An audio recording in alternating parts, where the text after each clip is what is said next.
And hello, and welcome back to the Owlbear Inn. This week we are hopping right back into where we left off into the Andrea campaign. But as always, before we do have a few basic greeting announcements and all that wonderfulness. First off, all the sounds, again, are wonderful courtesy of Michael Ghelfi. He's a great, great composer of all the ambiances. I use him in all my homebrew campaigns as well. You can find his links down below. The artwork we have with that wonderful owlbear in, that is done by Nifty Salmon. His Insta and stuff is also down below. Yeah, click on those links and give them a look. They've got some great content out there. A random little thing is it's Mother's Day in the UK, so happy Mother's Day to all you mothers out there. There's going to be 2 of those with us because we've got English nationals and American nationals, and we celebrate them on different days. I never realized. Yeah, fun little factoid for you all. Excuse me. Outside of that, I don't think there's any basic other real announcements other than the fact that your Laundriel and not Praspitus, Zorai, by accidentally matched shirts today. I think that's just noteworthy in and of itself because it's glorious. Decided to keep it. It's great. And this week we have an overlay video of Anubisai with their wonderful face tracking stuff. Look at that happy smiling wolf.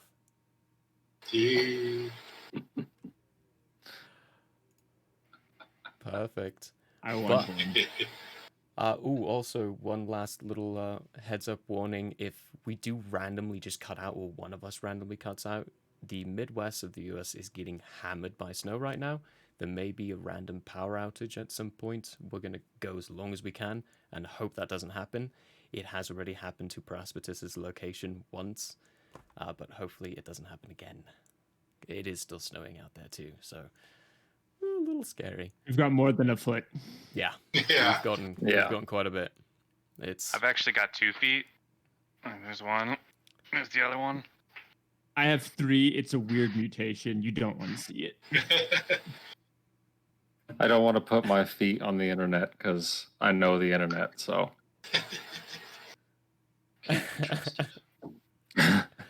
On that lovely note, shall we hop into this? Yes.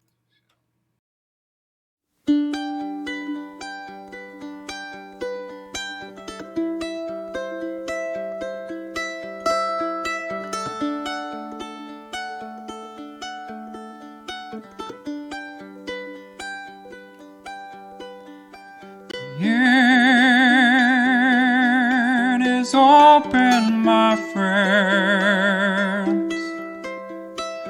Battles have yet to begin.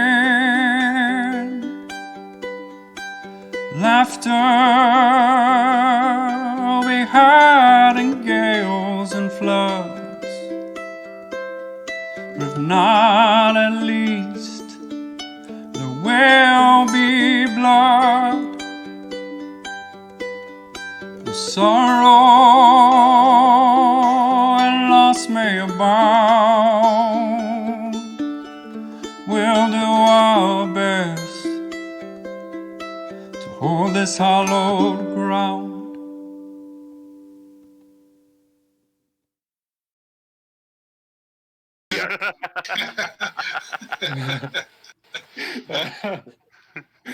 I was wondering who who's going to be the person who does that to us when we go back, and of course it's Zara. You know it's probably gonna be Of course.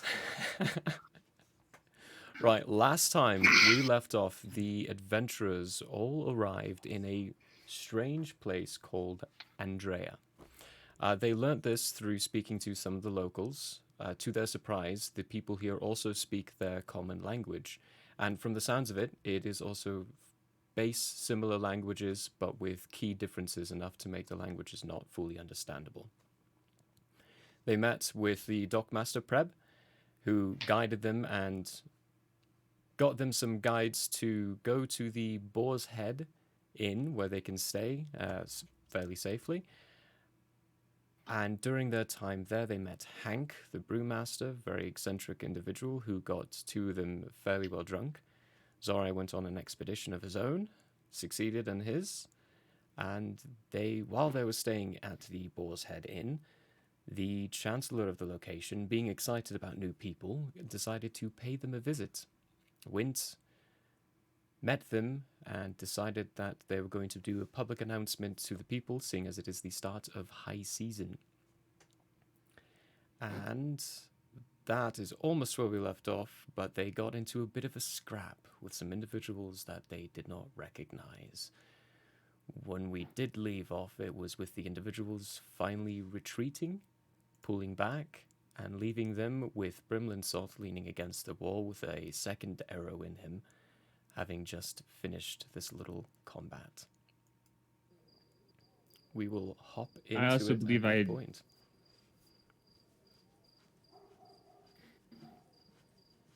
All right. Well, now knowing that for some reason they did not like my moonbeam, as I kind of look around and double check to make sure there's nobody else around, I'm going to make a mental note that I need to get to a temple of Eshnar of some sort soon to figure that out. Precipice, were you about to heal the what's his Chancellor. face? Yeah. I believe I had just cast the spell. How's he looking? Brolog's still on a building. He's on the lookout for anybody returning. I just hadn't rolled the. Okay. Yeah, Let me he know how he isn't looks yet. after you heal him, and I might add another one on there if he needs it. Okay. Brolog, while you're on the I had- building, you don't necessarily see anyone obviously walking around or obviously moving. There's no shady figures. Go ahead and give me a perception check though and see what you can see. I'm still up there with them. I'm just kind of yelling. Kind of examining. Because I flew up. Yeah. You go ahead and Do give me a that as perception well. too. Yeah. 15. 15. Wait, no, I'm wrong. Sorry, 13. 17.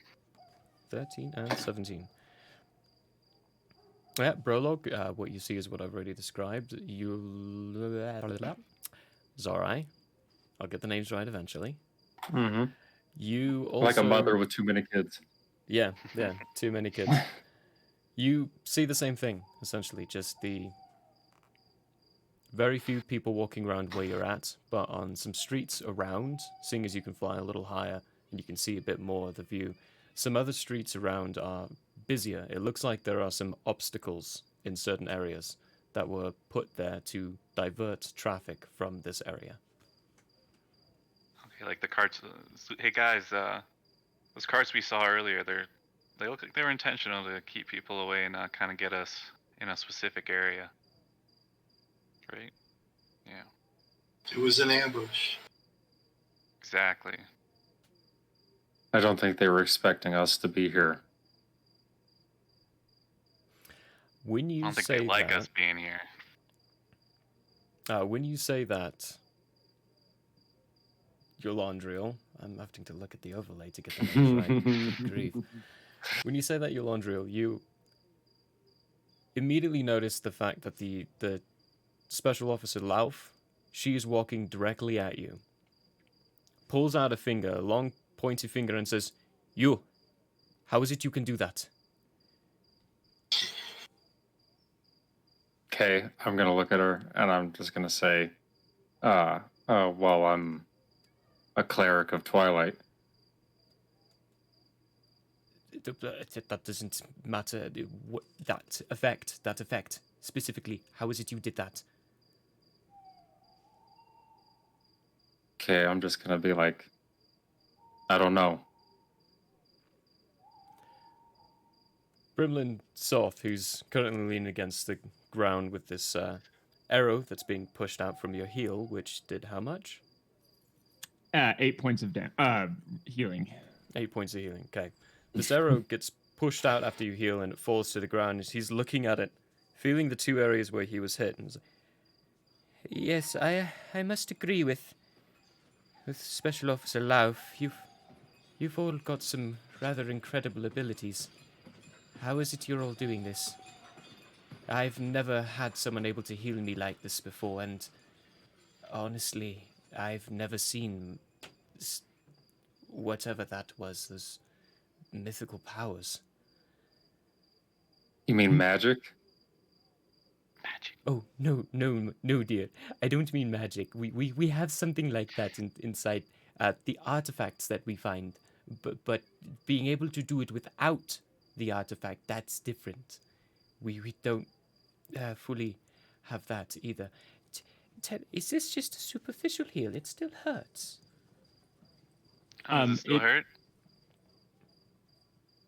I'm gonna fly down and cast Cure Wound on him. Okay. I'm gonna look Listen, at Brolog and Anubisai, like kind of like back and forth at him and be like, what does he mean by they need an artifact? Magic item. I'm Precipice still is in the looking building, pale. and I just shrug. When Oh you- yeah, that's right. You're like way he's over way there. up on the building, keeping an overside eye. When you Maybe they. say that, the General Lauf, she pulls out one of these daggers hidden inside her cloak, throws it at a wall. You hear a very solid and then kind of moves her hand in a way, and it disappears from the wall and appears in her hand. We've seen things like that through items that we find, but none of us can do it without these. You can do it without an item? Or is that effect coming from one of your pieces? I mean, some comes from me, some I channel through this, and I hold out my halberd, but this is just my holy symbol.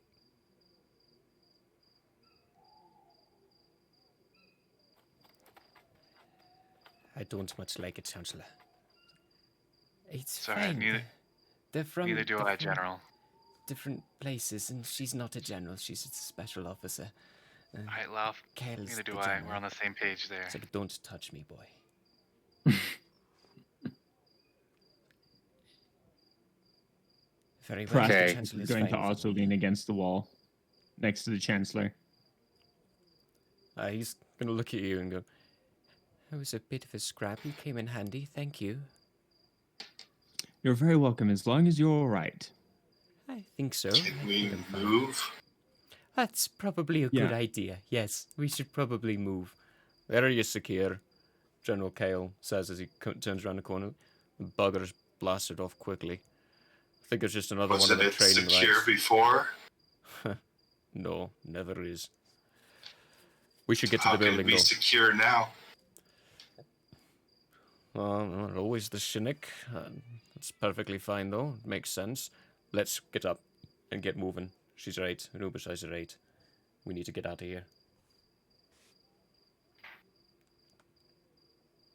Precipice is going to keep next to the Chancellor and try and give, as they walk, a brief understanding of what he knows concerning magic.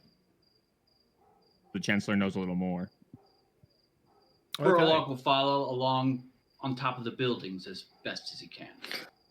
It's actually not too hard to do that. Cool. Yeah. Can I just fly above and along on the Good other idea. side? Just get a nice posse going. We got flankers now. Lauf joins Anubisai in the back. General Kale actually falls back a little bit. Lets the forward crew do their stuff on the air and on the roofs, and goes to your laundry owns. You'd openly wear that kind of stuff inside this place. And I'm not saying I'm against Eshnar, but he is illegal to worship in this area. Neither him nor I care. Well, Can I hear that comment? he's saying it loud enough. You can, yeah. Well, it seems to me he's the one who saved you guys. You're saying a god saved us. No. He. No, I'm saying I did.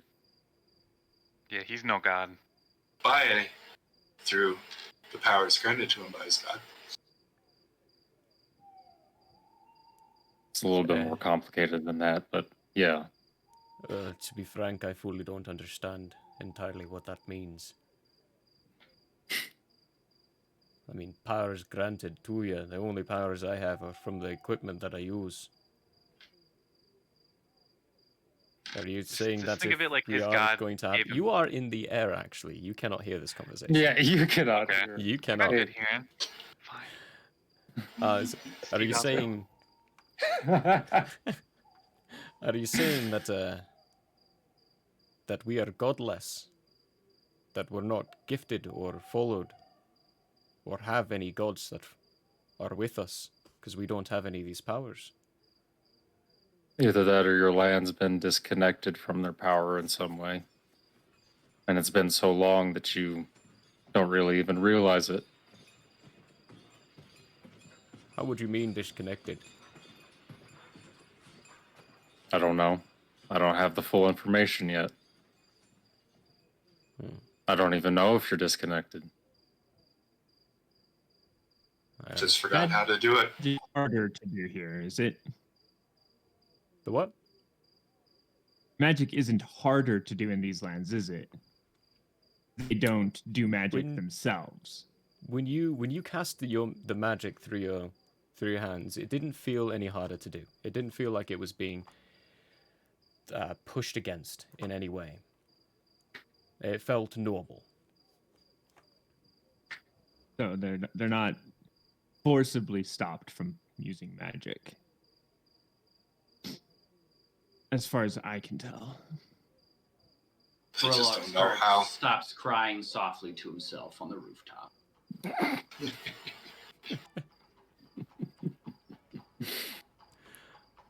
It takes about 10 or so minutes to get to the Chancellor's building. Do I notice if Brolog is crying? Oh, give me a perception check. He's on the roof. I'm gonna roll a perception check as well. It's not gonna be good. 13. 9. Okay. Yolandriel, you don't. You do not notice he's crying, but Zarai, when you're making a swing around, you can almost swear that it looks like there's streams of liquid coming out of Brolog's eyes. Liquid going out, not going in. Wow. Hey, do I still have anything left in my cast? Did I fill it up when I was at the brothel? No. I remember. You'll be okay, Brolog. Just forget about her. Because I don't really know what he's crying about. It's vague. I can't. There's so little blood to be had. Agreed. That was definitely not our best performance. So many low rolls that were delicious. Oh, yeah. When you get to the Chancellor's building, it is actually the biggest building you've seen so far. It's actually a couple of stories tall, whereas all the rest have been single floor, single stories, and much larger. It looks to be made of a combination of stone and wood. It's very well put together, very solid structure. There is a wall around on the outside of it, currently of which has the gates open, and a lot of people are beginning to stream through. As you do approach and get up, the Chancellor whips up his cloak, and you can see that things he molds into the group a little bit. His eyes, when you try to examine him and try to focus in on him, you can't quite as well. Your eyes keep wanting to be distracted elsewhere. They can't focus on him directly. And he begins pushing through the crowd. As we're going, I'm going to do a perception check. Might be looking for us, essentially. Okay, go for it.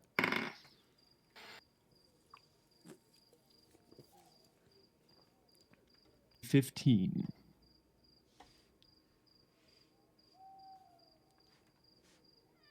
15. There's a lot of people inside the stream of people that are going into this courtyard in front of the house. You don't pick out anyone specific. There are a few people who notice your group, mainly the winged tiefling that's probably still flying around, scaring quite a few people. because they've never seen something like that before.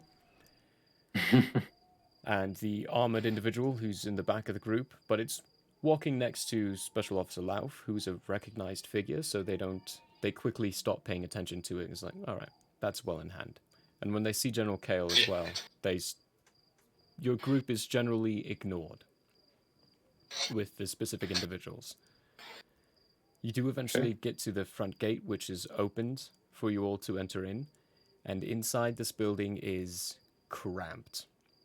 It's a single-person corridor, essentially, that walks around, and as you're going through, it is a maze to get from location to location.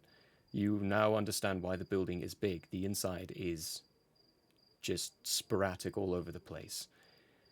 How people remember where they want to go is beyond you at this point. There's a lot of levers that get pulled, walls that move away, entrances that weren't there that do end up being there when someone steps in a certain location. Lots of little doohickeys to confuse people who are trying to enter the building. Prologue. To be clear, I got off the buildings and followed them into the building. Yes, I assumed so. I'm gonna assume Steve and I do Yeah. as well. Eventually, Why all the centrifuge?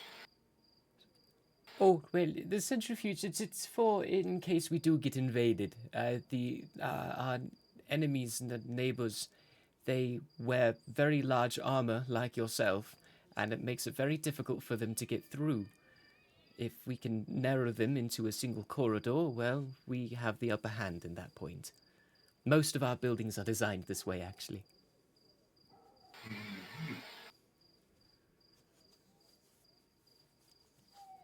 Well, he leads you to a room, and inside it looks to be a meeting room of sorts. Admiral Vuja is waiting there. She's looking outside a window at the gathering crowd outside. And when you enter, she turns, sees you all, and goes, "Ah, yes, it is good to see you all.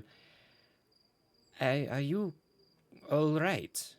Some of you look like you're a little hurt." We ran into a little trouble on the way here. Really, do tell. What kind of trouble?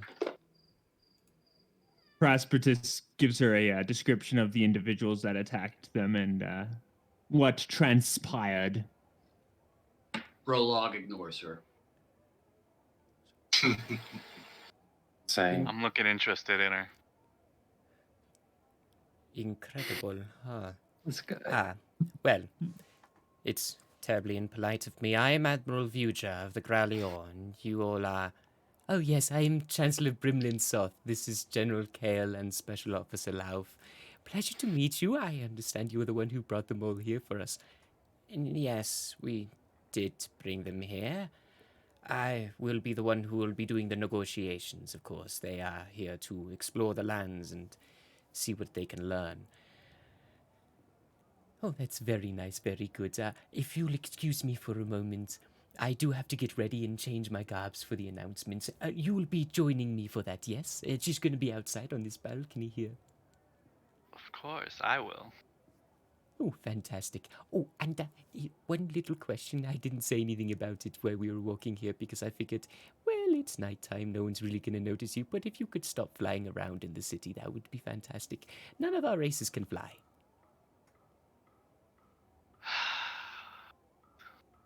I'll do my best. Oh, good. Thank you. I just can't guarantee if any of the guards are going to look at you and see you as a scary creature that's going to try to kill and eat our children and shoot you down instead. Yeah, that wouldn't be too fun. No, it wouldn't.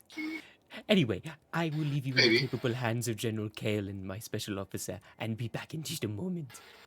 He walks off to a wall, taps it in an area, wall shifts down, and he walks through and it shifts back up. And next thing you hear is Special Officer. As soon as the wall lifts up, Lauf looks at you all and asks, "All right, can all of you do those things? Can you all?" I produce my flame like this. Yeah, Keep talking. that's going to give him the trust really well. Yes, like that. I ignore her. I use my light cantrip. Oh, my tattoos glow. Well, let's just show Right. everything. Prosperous proceeds to sit down and say, yes, but if I do, it hurts. And why would that be? Why does it not hurt these two? I am a magus. Magus are more closely related to magic than the other races are. As a result, I am naturally capable of my abilities with magic, but they take a toll on me.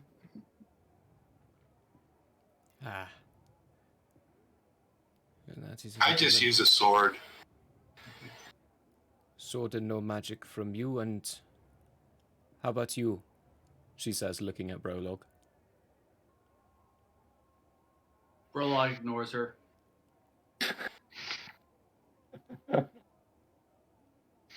Have I With done ignore, she held her cask.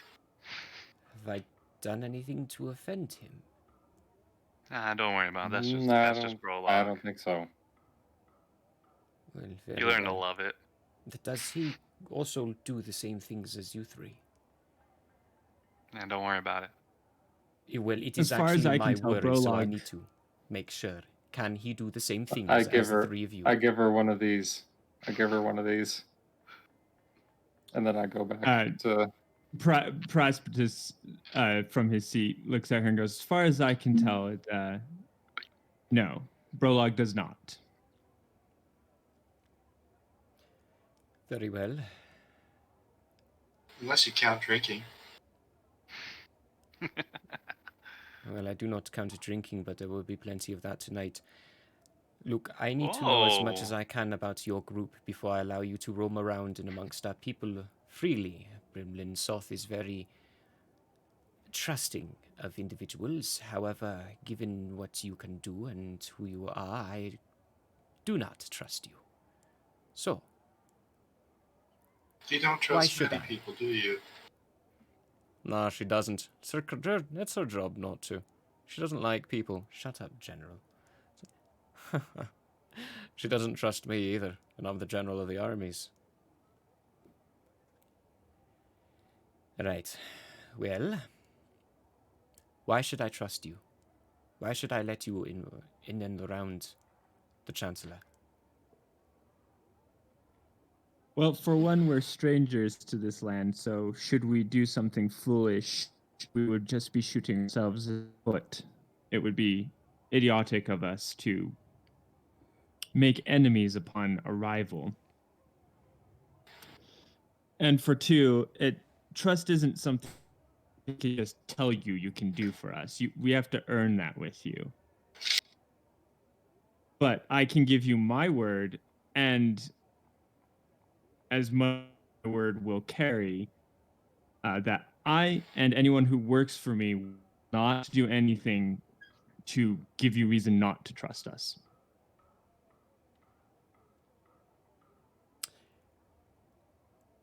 Well, I must confess that as much as I believe you on your words on those things, I do not necessarily believe that no one in your party will not do anything to not make me trust them.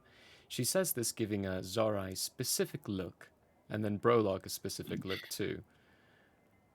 And then she finishes it by looking at your Londriel, and then examining the armor and the halberd very carefully.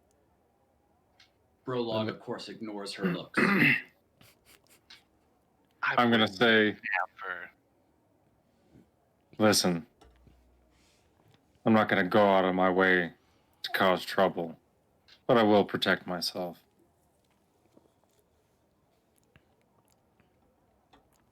I suppose that is a fair point. You will protect yourself as you protected our Chancellor. Exactly. Well, do not Yeah, we expect could have let that. him die. That is fair. You could have. Well, they wouldn't have been able to. That was a very untrained group. They do this every year. They send one of their trainee groups to do the graduation. If they hit the Chancellor with 2 arrows, they graduate, which they finally did. It's a rather sick tradition I'm gonna for go. Melbourne people. What? And they I'm do gonna this like every lean year, forward. Yes, they do this every I year. like it. and you're not getting any better at this. Yeah, you're Huh. not like setting traps for them or Oh, geez, talk about doubling your that. guards every time this happens. Last If it's year, yearly, they all is died. it like None of them survived last year, then none of them made it away from us. This year, they only survived because of you. I'm gonna look Yeah, around at the group and I'm gonna be like, that's fucking weird. Hmm. For once, I agree We are the with your we are the Landrio. odd ones out in this. I mean, it's not Usually we like the can- chancellor would normally have been in the area that he, if it were not for us. And we usually are able to capture one or two of them as well, so we can interrogate. It's not that we don't plan for them to happen, we do plan for them to happen, and we allow them to happen. Because we need information as much as they need information. This year they all Use made it out Chancellor as alive bait. and safe. Yes, we do use the Chancellor's bait. His idea.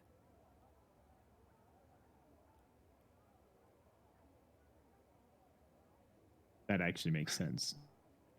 Skeptical. Around that time, the wall shrinks away, and out comes the Chancellor again, in a very bright, white, gold-lined, gemmed-encrusted, it's beautiful-looking gown. Looks at you and goes, "Right, I'm very ready for our announcement. Who would like to join me? Praspetus, if you can join me in front, that would be great." Is there alcohol there? "Oh, there's alcohol down below. Hank's bringing some of the fine brew. You could probably find him. We'll go find him afterwards. He likes doing a shot with me before the start." All right, I'll join you. Good, good, good. Brolock Praspetus follows pulls himself Praspetus. up. I'll follow. Same. Steve is, Well, Steve is on my shoulder for the time being. first is the balcony, then I'll take you down. There's a quick way down that we make during this time, so we don't have to go through the maze of a building. But anyway, he starts walking off, opens the balcony door, and when he does, there's a rather large cheer from the crowd outside, which, now that you've been able to check, it's packed. Jam-packed full of people. The rooftops of the buildings around are filled with people as well. It looks like there are thousands of people who have arrived to look and view the Chancellor's address. He steps forward, waits for Praspetus to get right up next to him, and then starts speaking to them all. Holds out his hands down, like this, puts his hand in his pocket, pulls out an item, ties it around his neck. And when he speaks, you hear, essentially it's thaumaturgy. His voice gets so much louder. He starts addressing them. "My great people of Recloria, thank you so much for coming out during this time of high season." Big uproar of crowd and people. Brolock looks disgusted upon the crowd. How high up are we? You are on a third floor, so about 30 feet. He said he wanted to learn how to fly.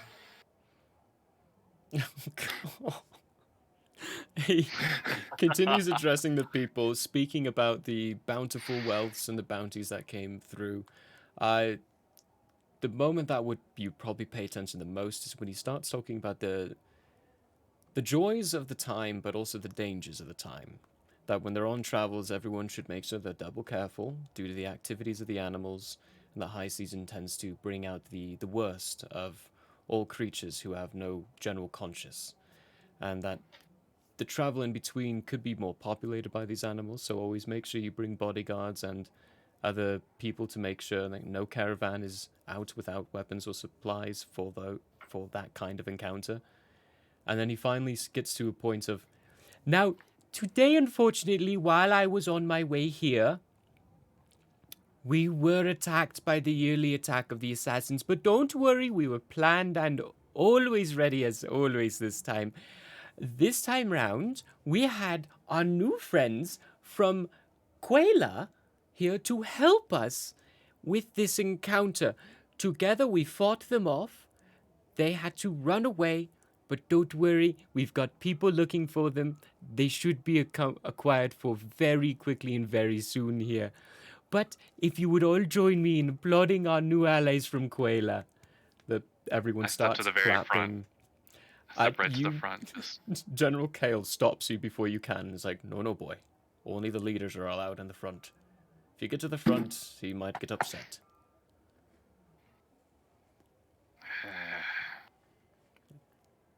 I don't like this. He laughs at your general displeasure. And after that, he looks at Precipice, or Soth does, kind of pulls the device away from his throat a little bit and is like, is there anything you would like to say? To be fair, I think you covered well. I'll leave the talking for you. Oh, Can you like tell him not to be afraid of me? Very good. I want to fly. Very good. Now, a couple of things with our new friends. One of them is completely clad in armor. Do not worry. He's not from Lebon. He's not a human. It's fine. Or she. Or, well, I don't fully understand or know yet. They haven't taken their armor yet. It's fine. You'll know who they are. Laughter from the crowd. It's like, there's another one that looks like humans well, but white tattoos all over the place. Don't worry about him either. That's fine. This individual is wonderful. Very kind. One's winged. Be very careful with him. He's a horned winged thing. They call him a tiefling, if I understand correctly. He may be flying around. I've asked him not to. But if you see him flying, don't shoot him down. Or if you do, be very apologetic. The last one is a very large, tan-skinned... He's large, you'll understand. He's got a very large nose. He's friendly too, although he doesn't act like it. But I'm babbling on. I hope everyone has a wonderful opening to the High Festivals. I will see you out there in all the games, and then, most importantly at all, I will see you at the pits at the end of the 3-day festival. Drink up and enjoy! And he backs up from the area. Everyone starts cheering outside. You see that there's some what looks to be like confetti stuff thrown in the air. Everyone erupts into partying and having a good time with lots of drinks. Chancellor turns around, looks at the 5 of you and says, right, shall we get some drinks? I think Hank's waiting for us. Yes, lead the way. I'm right behind you. Sure. I need to fill my cast too, by the way. Huh. Thanks for Oh, you reminding me, can Joe. fill that down there as well. That's perfectly good. Brilliant. And, Precipice, I hope you don't mind, but I think our festivities for tonight are probably going to be cut a little short. I'll introduce you to some good and fine people, but I would very much like to have a conversation with you in regards to a few things, diplomatic stuff. Diplomatic Absolutely. immunity. Very good. Perfect. As for the rest of you, you can enjoy the festival. Go where you like. Just be warned, the people might behave a little sporadically sometimes. I would say stay around this area until news has time to dissipate through the city, and they're all fine with you being here.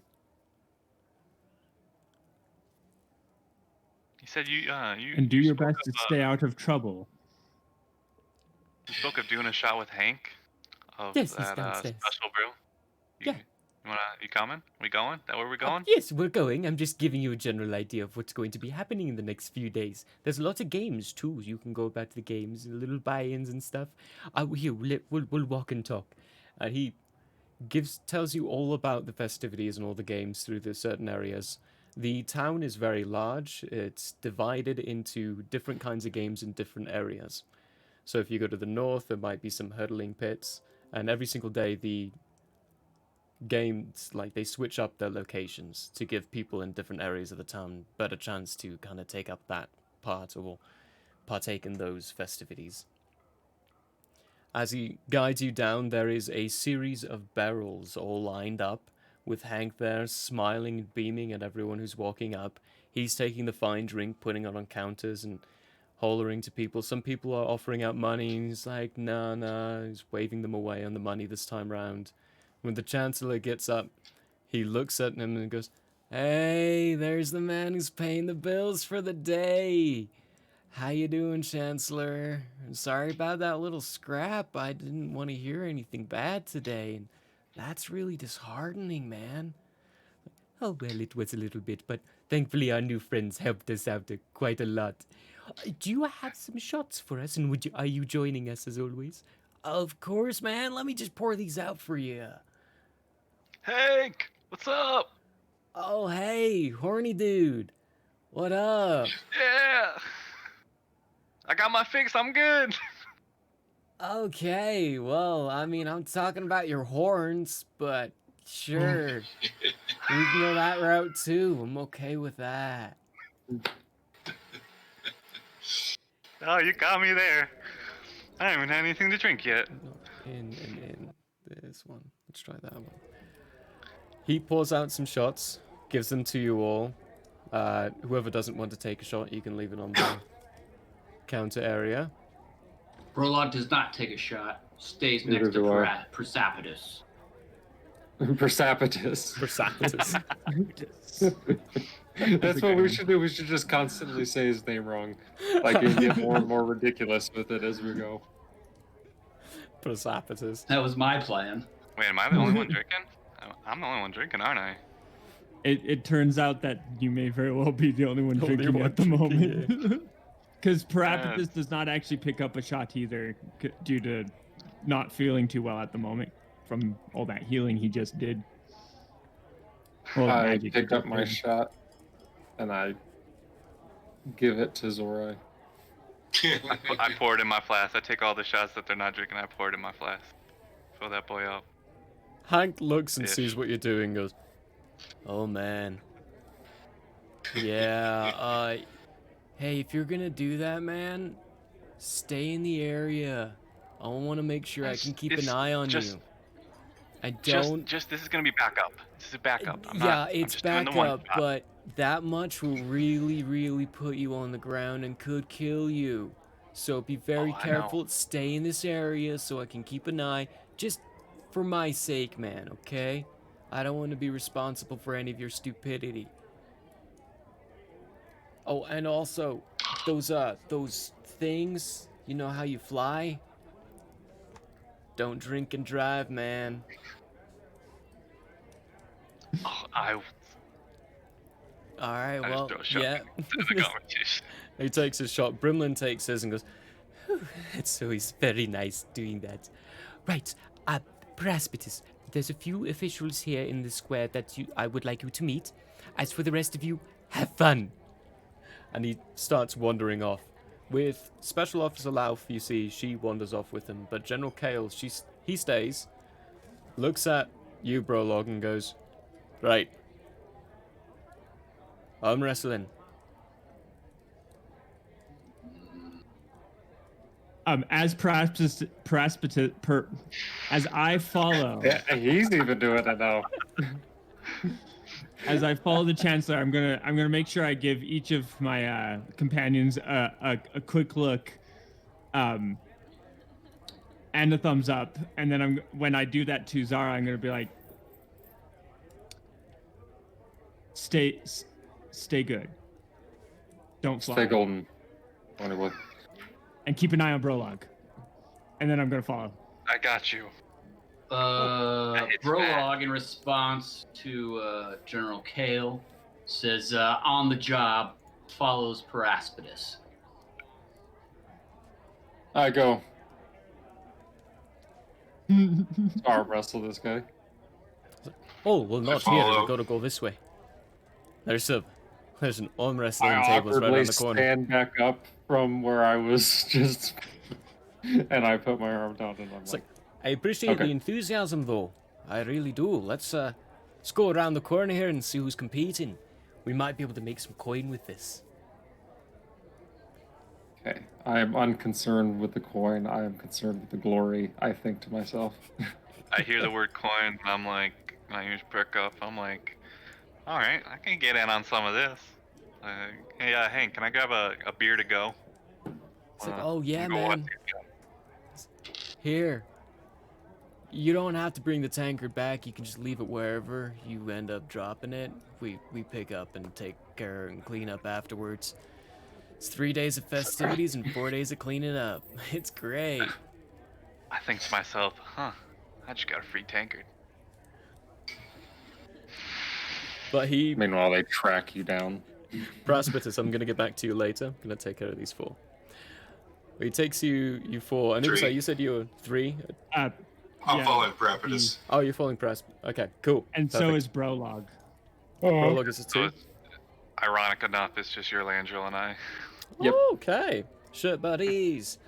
Yeah. He takes the 2 of you off and takes you to an area that has lots of tables put up around. And when you examine the tables, they look like they're built for extra support underneath. Like just for extra slammage and extra strength. And there's quite a few people arm wrestling around. There's one very burly looking dwarf female sitting at one of the tables looking at the chair across from her empty. And Kale goes, ha ha ha, Darla. She's good. Landriel, you might like her. Landrill, I might like her. What? Come on, man. Why you gotta cut me out like this?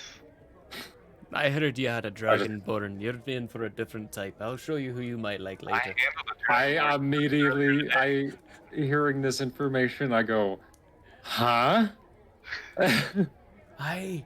No, of course they haven't told you that yet. All the information is goes through Lauf, and then I hear it. Gross for me. But they Oh, when there we go. the I'm guy, back. perfect. Sorry. When the guy went in to go fetch him, he was in the house of cards with a dragonborn. Twice his size. Brave Okay, man. I look over at Zorai. And I'm like, okay. All right. Let's get to this game, though. Let's go. Sounds like someone's building respect. It's like, all right, just go up, put down a copper coin, and it starts the arm wrestle. You generally Okay. want to have a side wager on this? Who you think's gonna win? Aye, sure. But 2 gold pieces on. I like that Dragonborn. I'm putting 2 pieces on the Dragonborn. Yeah, but Sorry, Elandro. You mean the dwarf that he's going The to dwarf, be? yeah. The dragonborn's in a different table. Oh, okay, yeah, the dwarf. So you know you- what? you No, wanna do- if it's the dwarf, I'm putting it on your Landrill. 2 gold pieces on your Landrill. I got 2 on your Landriel, all right. Well, I'll find you a bit there. Yeah, I'll take it. I'll put 2 on Darla. Don't you screw this up. Okay, I put a copper down. She looks at you, looks at the copper and goes, haha. All right. Puts her own copper down, offers up her arm. Okay, I sit down, and I do a little stretch out, and then I get ready to go. Perfecto. It is going to be a strength check. How many? Just one? Just 1 for now.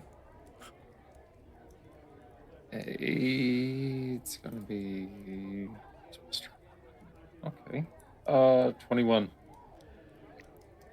When you start pushing against her arm, she is tough, she's strong. For a moment, there's no give way, but after a couple of seconds, you start to lose some ground. You start to get pushed back a bit. Make another strength check. Okay, I'm doubling down and I'm twisting her wrist like you're supposed to when you arm wrestle to get leverage.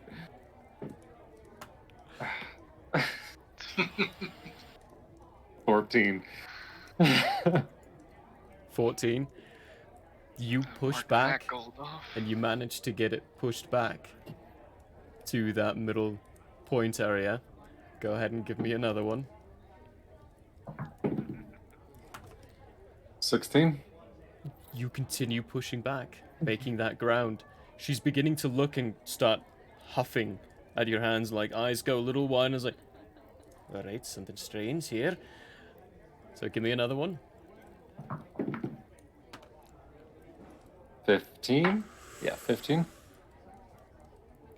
Her face goes red for a moment, and you lose a lot of ground as she pushes all the way back, and you can hear some of the wood and the table start to creak under the pressure that's being put under it. Come on, Angel Boy. Don't make me lose. Okay, my eyes begin to glow a little bit as I really give it a shot with a 19. 19. Your eyes begin to glow, and she starts losing her hand. It starts going back. You push it back. General Kale's sitting next to you like, this is probably one of the most intense arm wrestles I've ever seen. Ready to pay up? So, no, not yet. Darla's got something up her sleeve, I'm sure. 13. Ugh. You continue pushing her back. This is going to take 3 hours. She is almost at that table. Almost there. Last check. Come on. Oh. We'll go with that roll. Didn't mean to drop that. A 18. With that, you push her hand and meet the back of her hand with the table. And she lets go and goes, go! Pay Hey. up, General. You're a lot stronger than you look. Well, that's yours now. Good luck. And she gets up from the table and walks off. And the general goes, oh yeah, by the way, when you win, you're stuck at the table till you lose.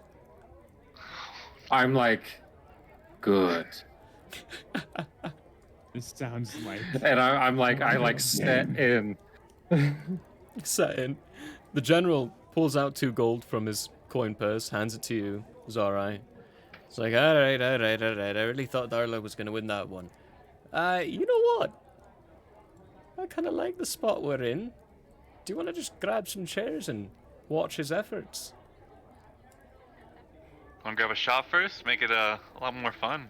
You've got a flask full of the good stuff that'll fuck both of us up perfectly fine. Yeah? Alright. Yeah. Grab a stool, sit out. He takes a swig from the good stuff. Essentially, for the course of the time that your Landriel's there, he's going to continue making the wagers with you, betting as to which one's going to win, and doing certain amounts on that. We'll do some dice rolls to see how long that goes on later on. Yep. Meanwhile, let's cut back to the other 3, Anubisai, Brolog, and Paraspatus. I'll be right back. As Brimlin, he brings you all through this kind of busy crowd and brings you to a circle of individuals who don't seem to have separated themselves. He walks up and goes, all right, well, this is, excuse me everyone, yes, hello. And everyone stops and their conversation looks, oh, Brimlin, that was a good address you made, thank you very much. I'm sorry that there was the assassination attempt today. I thought the gates were fine. So, well, you know, they always find their way in through some way or another. They probably just dug another tunnel underneath the city. It's okay. We'll look into it later. It's fine. I'm really not that fussed. I survived here because our friend, Paraspatus, he managed to heal me. And actually, what was that liquid you gave me? It was very interesting as well. We don't have anything like that here. I've started to get a potion brewed by some of our best over in Quela. Ah, potion. Anything like an alcoholic brew or what? It wasn't alcoholic. Actually, you'd be surprised at how similar they are to ours. But essentially, it's the same as with your magical items, how you use magic through those items. A potion is a one-time magical item. Oh, interesting. Very interesting. Anyway, I'm sorry. I keep getting distracted. That's just who I am. That's my nature. These are the council members. They represent each one a different race of the individuals who reside inside this town. There is Samuel. He is the council member of our gnomes in the area, as well as Dorith, she takes care of the halflings. She represents the halflings. And there's Kondo. Kondo, he's the elf leader. And, well, of course, there's other ones as well. But they don't fully seem to be all here. I will have to fish them down. I might have to introduce you to them later.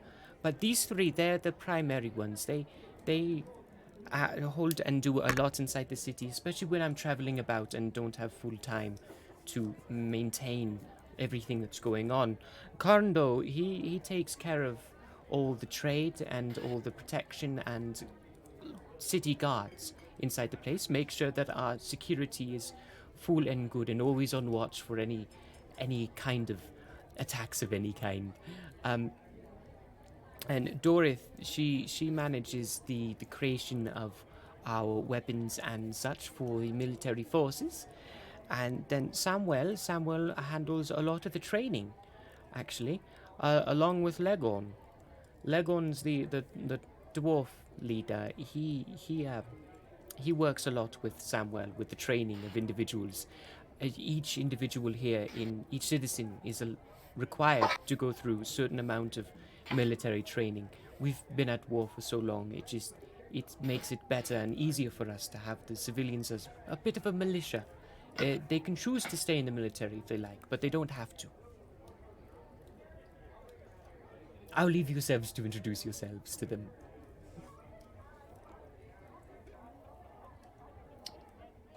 I step forward individually as he's introducing them, and then as he finishes, I say, Praspetus, I hail from Quela, and we are here to meet new people, travel new lands, and learn new things.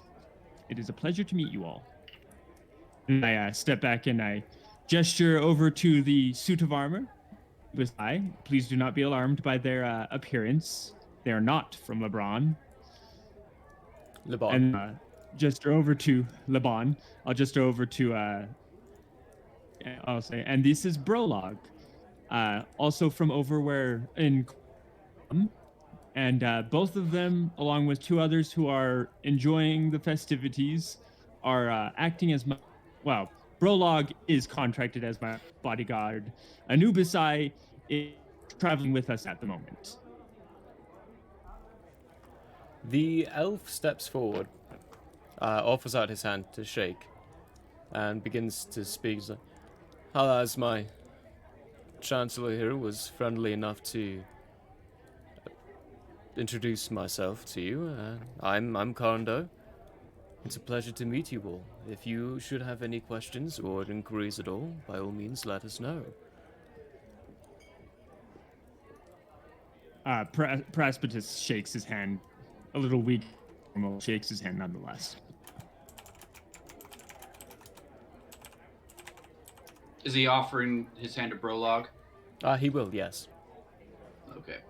Brolog shakes his hand. He shakes But hand, says nothing.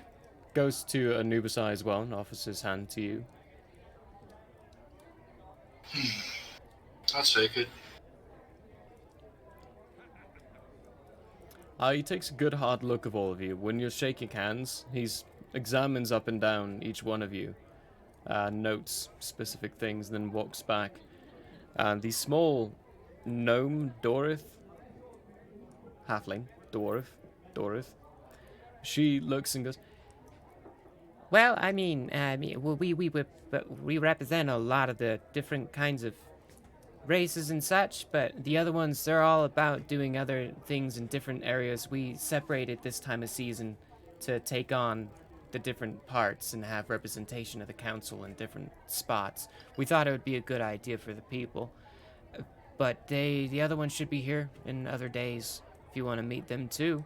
If you want any trade of any kind, let me know. I'll let you know where all the good stuff is, and other cities where you might be able to find what you're looking for.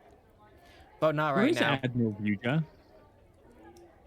She is standing close by to where Lauf is.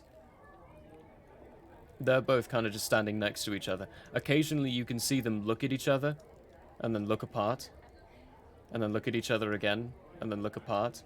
It looks like there's a little non-verbal combating going on between the two of them.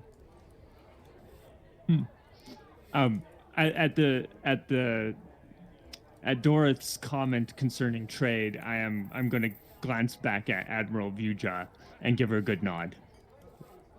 Oh, yes, trade. That would be me. Very good.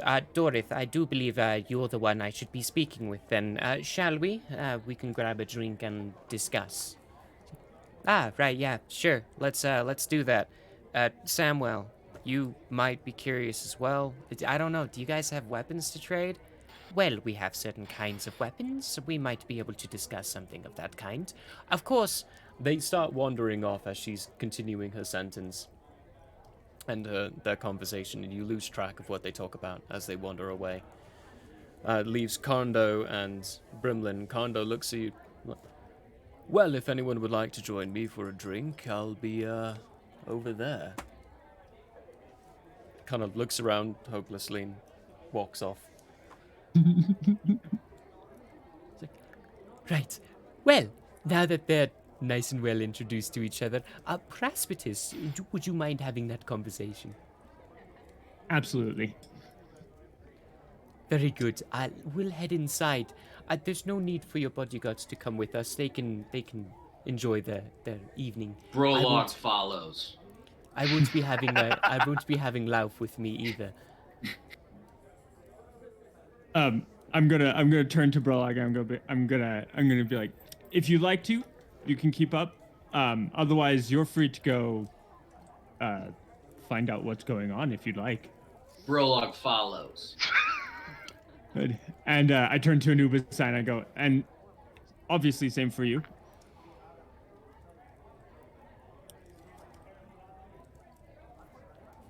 And then I'm gonna stay out here. Perfect. Brimlin guides you all off, or guides the Brolog and Paraspetus off. Lauf, actually, she sticks around with the Nubisai. Yeah, I'm gonna tail her. She won't move unless you move. Looks like she had the same idea for you. Awesome! I bet I can stand still longer. They just walk around in like a mini circle. They just like pace around each other the entire Yeah, night. exactly.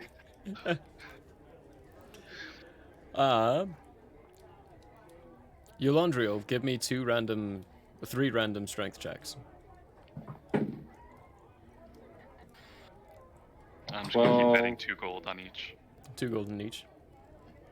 Well, on each arm wrestle. 6, 21. Okay. That's another 2 gold for you, Zarai. That's another win for you, Eulandriel. So another copper in your pocket. Oh yeah, I need to Be adding all that in there. I'm keeping mine. As you I'm enter... gonna put down a nickel for the next, or not a nickel for my staying. Copper, silver. A silver on the next one. A silver on the next one. Okay. Yeah. Okay, so you're upping the ante for whoever goes against you. Perfect. Yep. I'm gonna up to 3 gold. Screw it. You're gonna go up to 3 gold on the next one. Okay. Going up to 3 gold on the next one. We're on a winning streak. I'm riding that horse. Brillo. Paraspetus. Seeing as you guys are doing that, I'm gonna hop back randomly to you two for those rolls. As you're led through this building, you get into a different area. This one's quieter, but it's still inside. Smaller as well. He takes you in, sits down at one of the chairs, and kind of lets off a very exasperated huff. He goes, Oh, it's very exhausting. Doing all this. I've been up since before sunrise. Right. I just wanted to talk to you and see what is going on. You said you're here for trade, but I will be honest, I don't believe that. Warlock gets his axe ready. Awesome. Just pulls it out and gets. I'll of course pat Brolog on the arm very reassuringly and obviously happy that he's here.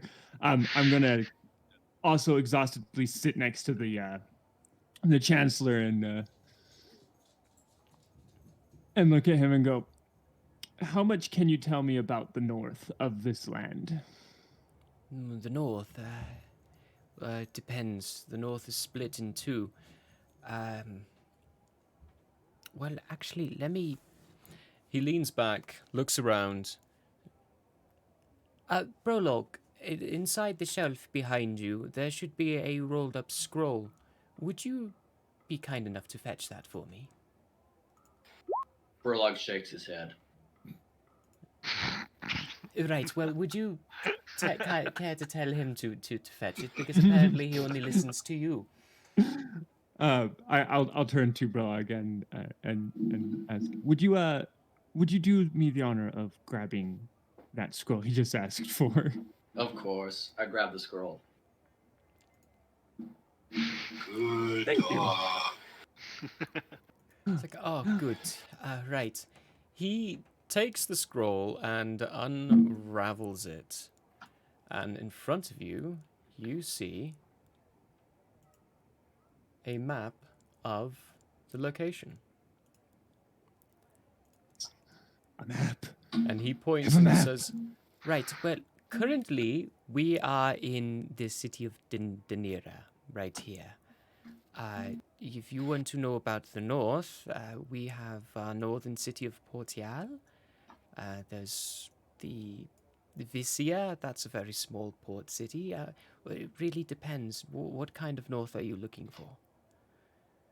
I'm thinking we might be looking further north than even this. Are there any volcanoes that you know of when you head Well, north? Not on the main continent, no. A few of the islands do have them. There's the Mount Trilfadir. That's a fairly active volcano, but that falls on the side of Lebon, not in our territory. They have control of that island. As far as the one in our control, it is currently inhabited. And, well, we don't have control of it. Hmm. So, Chancellor, to give you a brief rundown, we are definitely here for what I said we are here for. That is definitely the main goals of our journey here, though Admiral Viewjaw is going to be facilitating. We're not the first of our people to come across these. How do you So- mean? I thought you Well- said you were the first people to sail across here. When we got here, there had actually already been a ship. I'm still going to be looking into find out whom us, because we don't know who they are. But the only name that your harbor master could give us was Sheaf. So Sheaf. I'll have to look into that. But Sheaf.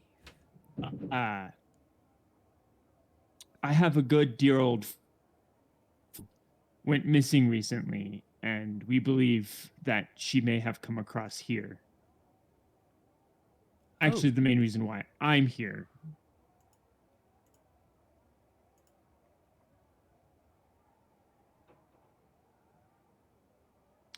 Oh, well,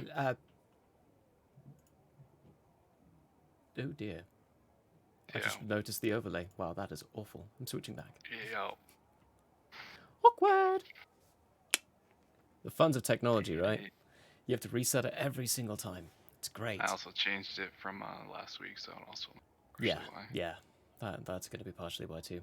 Cool. Thank you, sir. would you... missing over here. What does the individual look like? We might be able to help in a search party. I give him a brief description of her.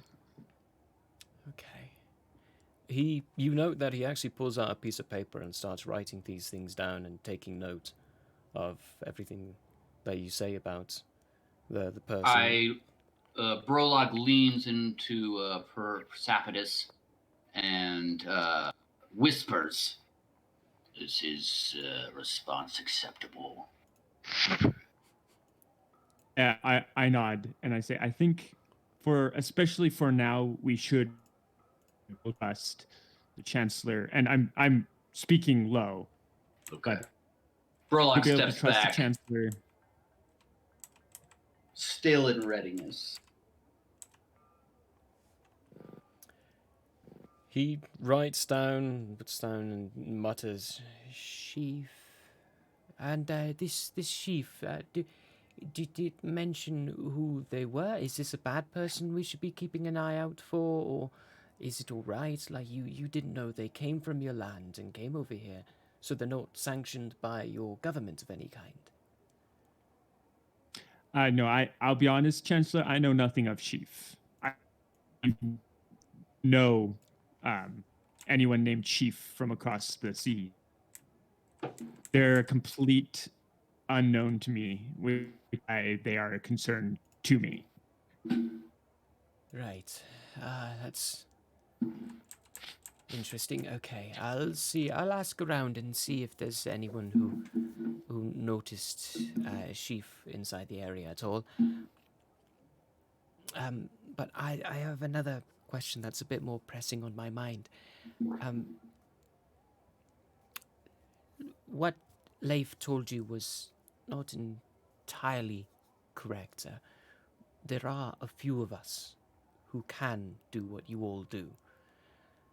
They can cast magic, but they go missing very quickly. They're born, and we find that they have the gift, and before they even reach a year old, they disappear. No one with the gift has been known to reach maturity on our land. Do you have any knowledge as to whom or what is taking them? Well, only old wives' tale, but no, not specifically. I would say go to the city Pilsa. They have a better understanding of all this. Most recently, they're the ones who suffered a disappearance.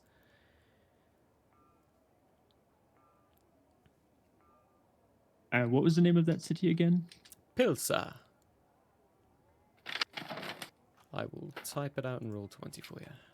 Oh, you can go to Roll20, actually. It's on there. I think you should all be on the map. Yeah.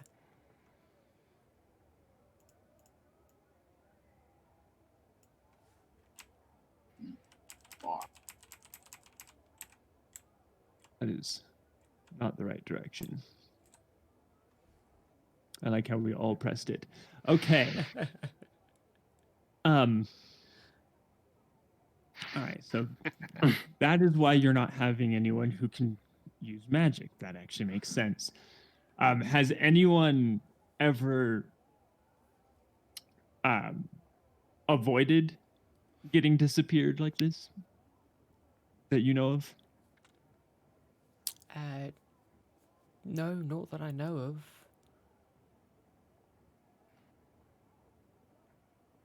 We'll add Pilsa to a possibility of needing to go and check out then, because I just had one other question, specifically concerning the Mount Trilfandir in the area that's controlled by the Liban. Liban. Do they? Is there any lore or anything related to this volcano that you know of? No, not that I know of. For anything like that, you'll have to go to our scholars, our archives. They have all the documents that we have been able to recover and maintain. and write ourselves in those. We have one of the largest archives here. It's fairly big. It's actually where we train our scholars in this location. And you can find actually, no, the headmaster, he's away. He's in Holden. Oh. Well, you can find a fully trained scholar there right now. However, I would not personally recommend that you speak to him for any truthful facts.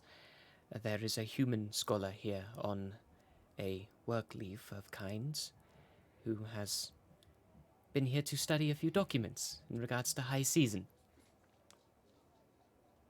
He should be gone soon, thankfully, but if you would like to talk to him, he should be in the archives. Out of curiosity, wouldn't technically he know more since he's from that land? True, he would, potentially. However, there's difficulties behind that, and I personally was never really fully taught the histories and laws of everything around. I only know the full history of Recloria, but he would, as much as it pains me to say, be able to give you a good idea of what Trilfindir is about. Hopefully, that's if we have recovered any documents about it. I think I actually met him last night.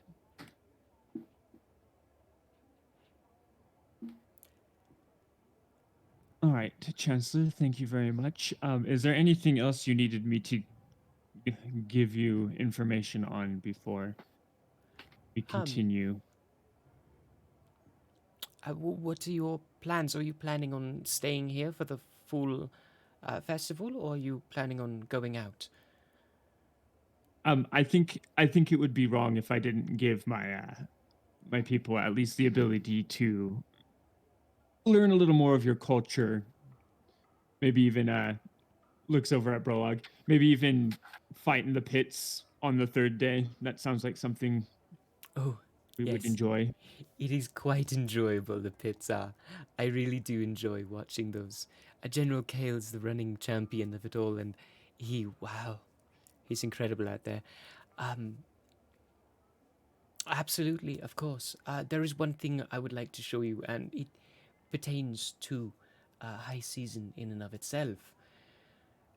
If you have no more questions for me, the last thing I would like to mention is just when you are on the roads, if you do travel during the high season, which lasts for a few weeks, be very careful and plan and store yourself up for extra supplies, because the travel between locations is different during high season. It changes sporadically. What could take 3 days to travel might randomly take 5 days to travel. There's no telling. That's what makes it such an interesting time.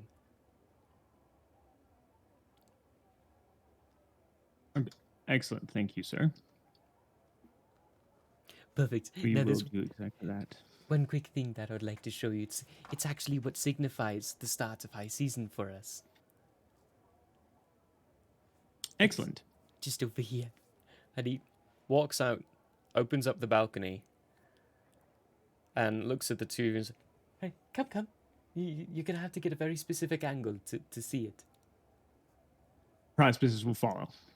Brolog will follow with his axe at the ready.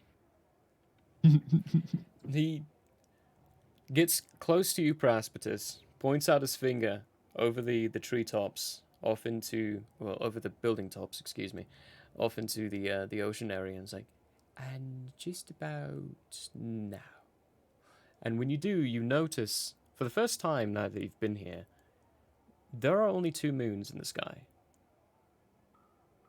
And just over that horizon peeks over a 3rd moon, which then, as you're watching, quickly disappears again. There it is. The revealing of the 3rd moon. We don't see it every day of the year. We only get to see it rarely. It's always fun. To give you, Chancellor, a good explanation as to how far away we are from this land, We see that every night. Really?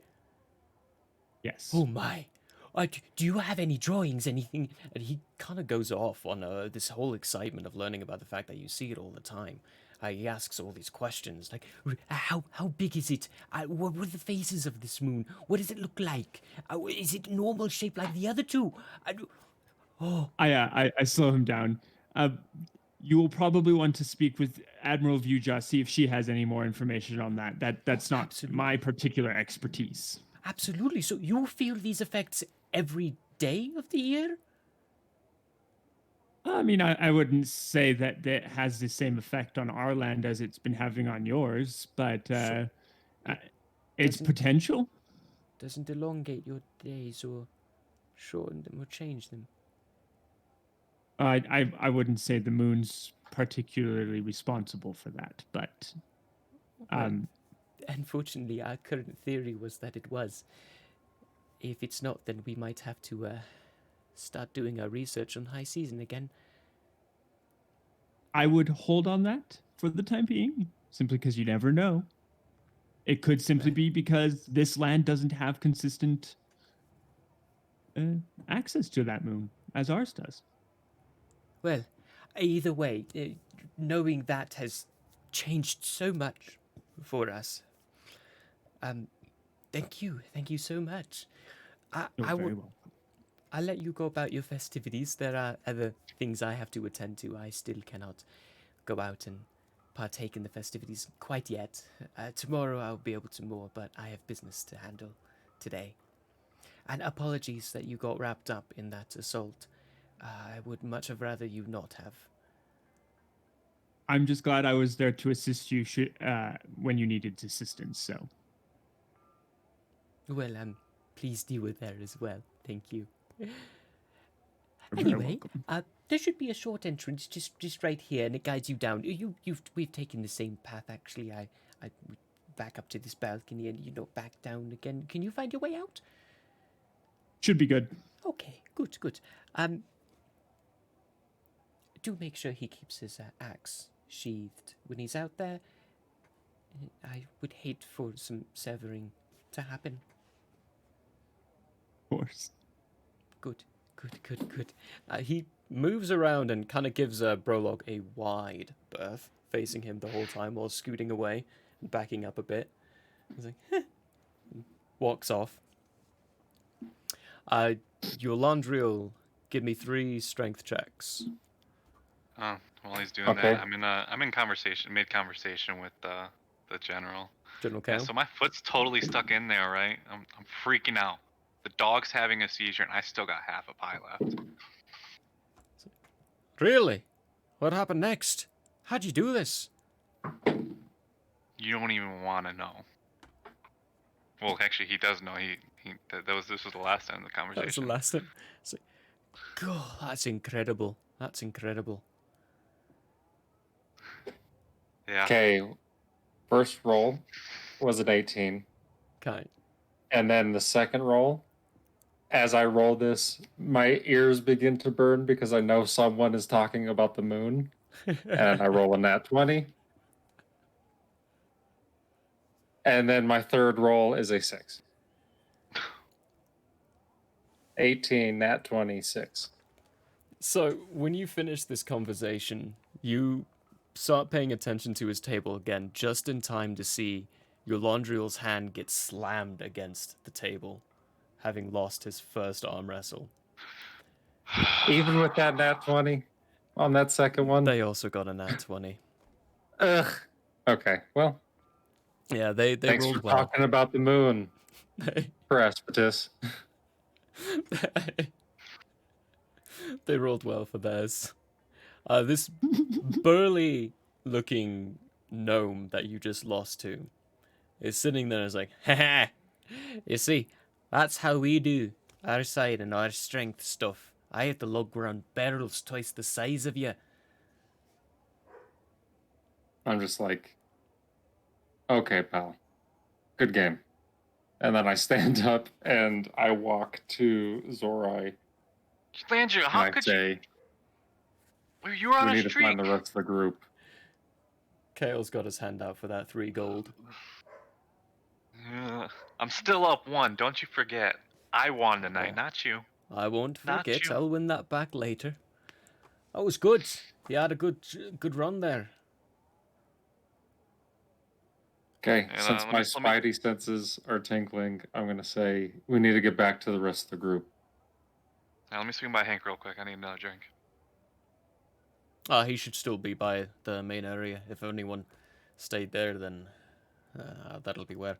I'll come with you guys. I've got nothing else, and I don't want to talk to any of these pedestrians. Alright, one more round of shots on the Chancellor, Hank. Okay. I'm starting to get there. While you're doing that, Anubisai, Lauf has stood by you the entire time. Man, she has examined you up and down, looked around, and then finally speaks after a long time of quiet and says, "What are you?"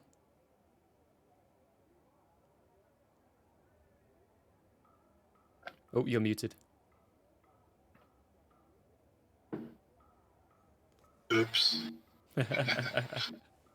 He fell asleep there for a minute. I like Almost. how the eyes blink at different times on the animation. It's like day. Anyway, Anyway, I say something unique. well, I can tell. She gets up close to you, looks at your helmet, and starts to look in.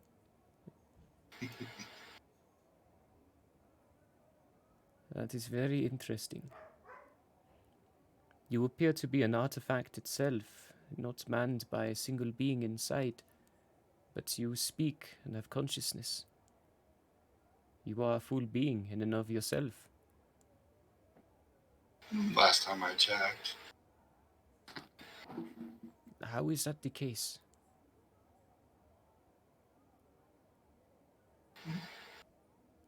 It is what it is. Very accepting of your current circumstances and what you are putting up against. I admire that. Still, the unknown nature of yourself is very nerve-wracking for my...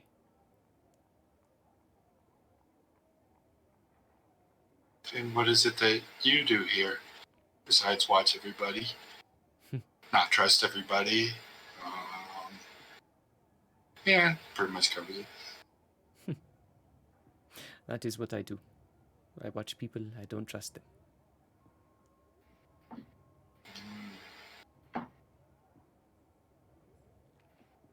So why is there a peace? Well, I don't know. It's very clear that Le Bon still wants the war to go on. There is peace right now because the Chancellor fought for it. I wouldn't worry about that, though. It should be over soon.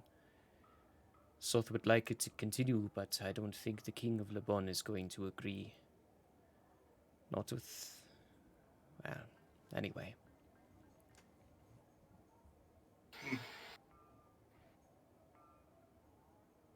Were you around for the last one? Or? Oh, yes, of course I was. I was not quite the chief of the information, special office stuff.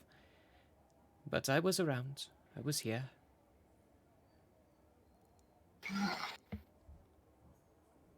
Who was winning before peace was declared? That would be Le Bon. We lost So, Welruth, Farthroot, and Holden. They'd made major pushes into our land. But Chancellor had a brilliant idea. And overnight, there was peace.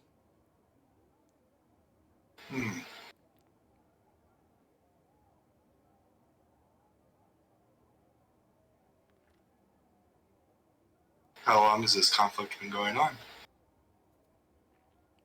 As far as I'm aware, it's been going on for generations. You would need to ask a scholar specifically for the amount of years. When I was born, we were at war. and now we are at an armistice of peace. But we don't plan on that lasting for longer. I can tell. It is always Who the do you case. think's going to break the peace? I don't think any of us are going to break the peace. I think we're going to wait for it to naturally come to its close, and then to resume the war where it left off. So there's a date when this truce ends? Yes, When is that?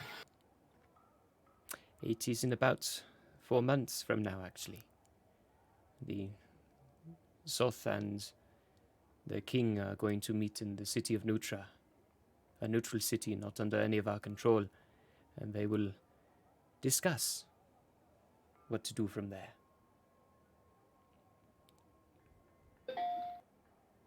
Okay. Sorry.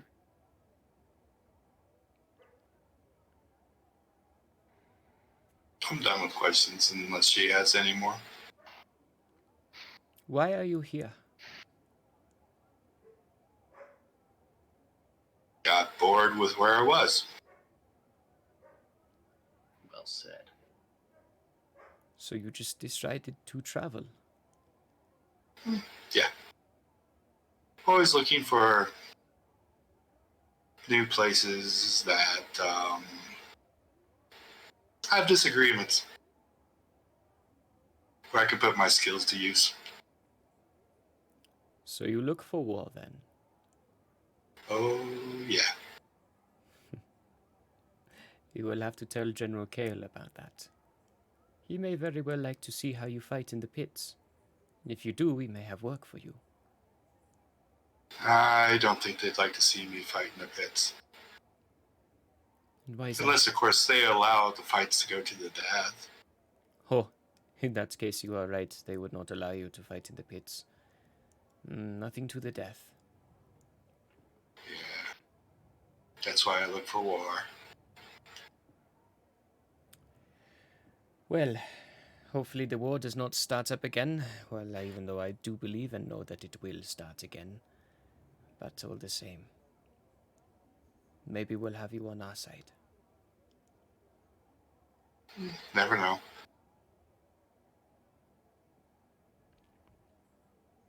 And that's the point where she stops asking questions and begins resuming what she was doing, which is standing there and watching. You all get up to have some drinks. Praspitus and Brolog, you get into the main common area again. You're all in the same generic area, not necessarily standing next to each other. What are you all doing? Well, I'm just kind of wasted at the moment. And I've done Yep. like what 2 shots of the good stuff, and In fact, actually, I'm yeah, give drinking me beers a the whole time. give me a Yeah, con save. I was waiting for it. Give me a con I'm going to save. go up to Here we go again. the other 3. Rolog, Anubisai, and Praspitus. And I'm gonna 17. ask- I think that's what I got last time too. I am going to find Anubis Eye in the process, by the way. Yeah. Okay. I'm going to find where they are as soon as they congregate. That's I'm what just still gonna chilling look with for. Hank. Continue to follow old Percy. Steve and I are just chilling, drinking with Hank. Hank's telling you about his crew, his brews, different kinds, different alcohol contents, different types. Like, this one I call tequila, and this one I call gin. This one here's whiskey.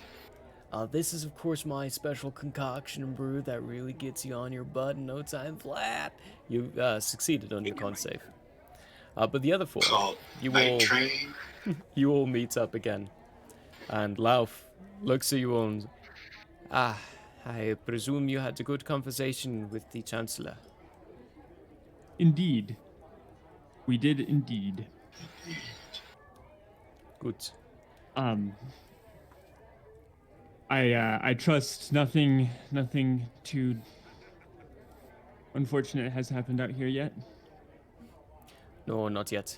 The night is still young, though, and there is still always the chance of someone doing something stupid, which I do believe Axe actually. still out, obviously.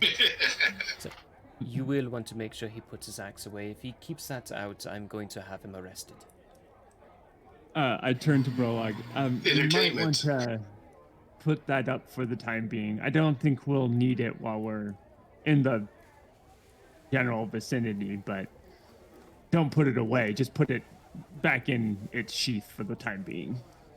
Burlog shrugs, puts it away. It's a threatening stance. Drunken people may attack him because they think he's attacking them.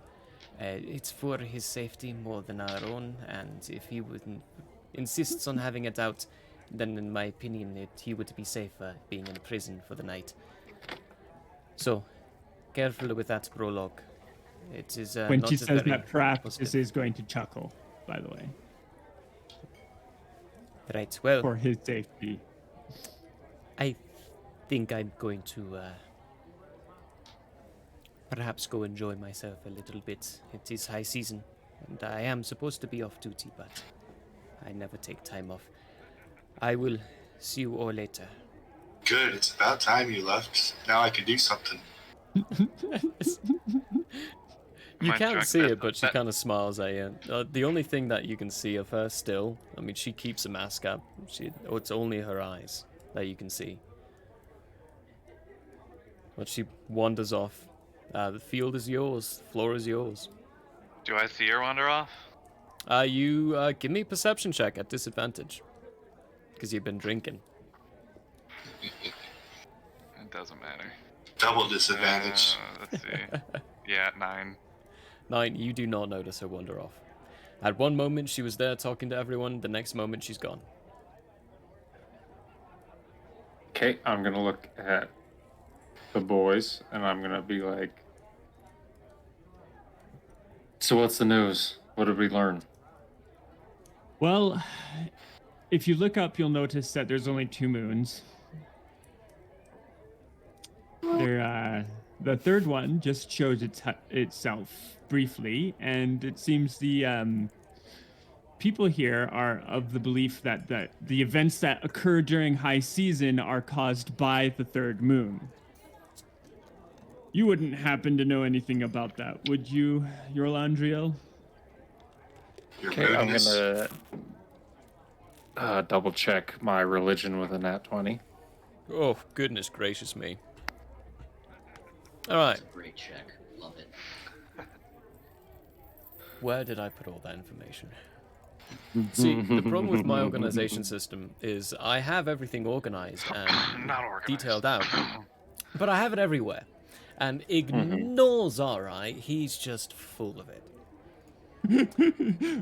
If we could take a break while you Literally. look, if that'd help you. No, I think actually, we're about let's to get break through now. this quickly. We are at the break point, Okay. but let's do this. You remember pretty much everything the monks have taught you about, which being the big moon is named after your god Eshna, and he's an old god, not very primarily worshipped anymore in Quela, but he still has a very strong sect of followers that move forward. The only people who are new are people who are chosen by Eshna and brought into the clerisy of it. Clerisy or monkhood of Eshna.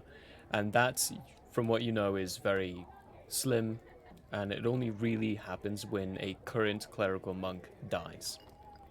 It's basically the numbers are where Eshna wants them, and it only, if it goes down, it gets brought back up to that number. You also remember the 2 moons. The smallest one is named after his youngest son, which was... Somewhere.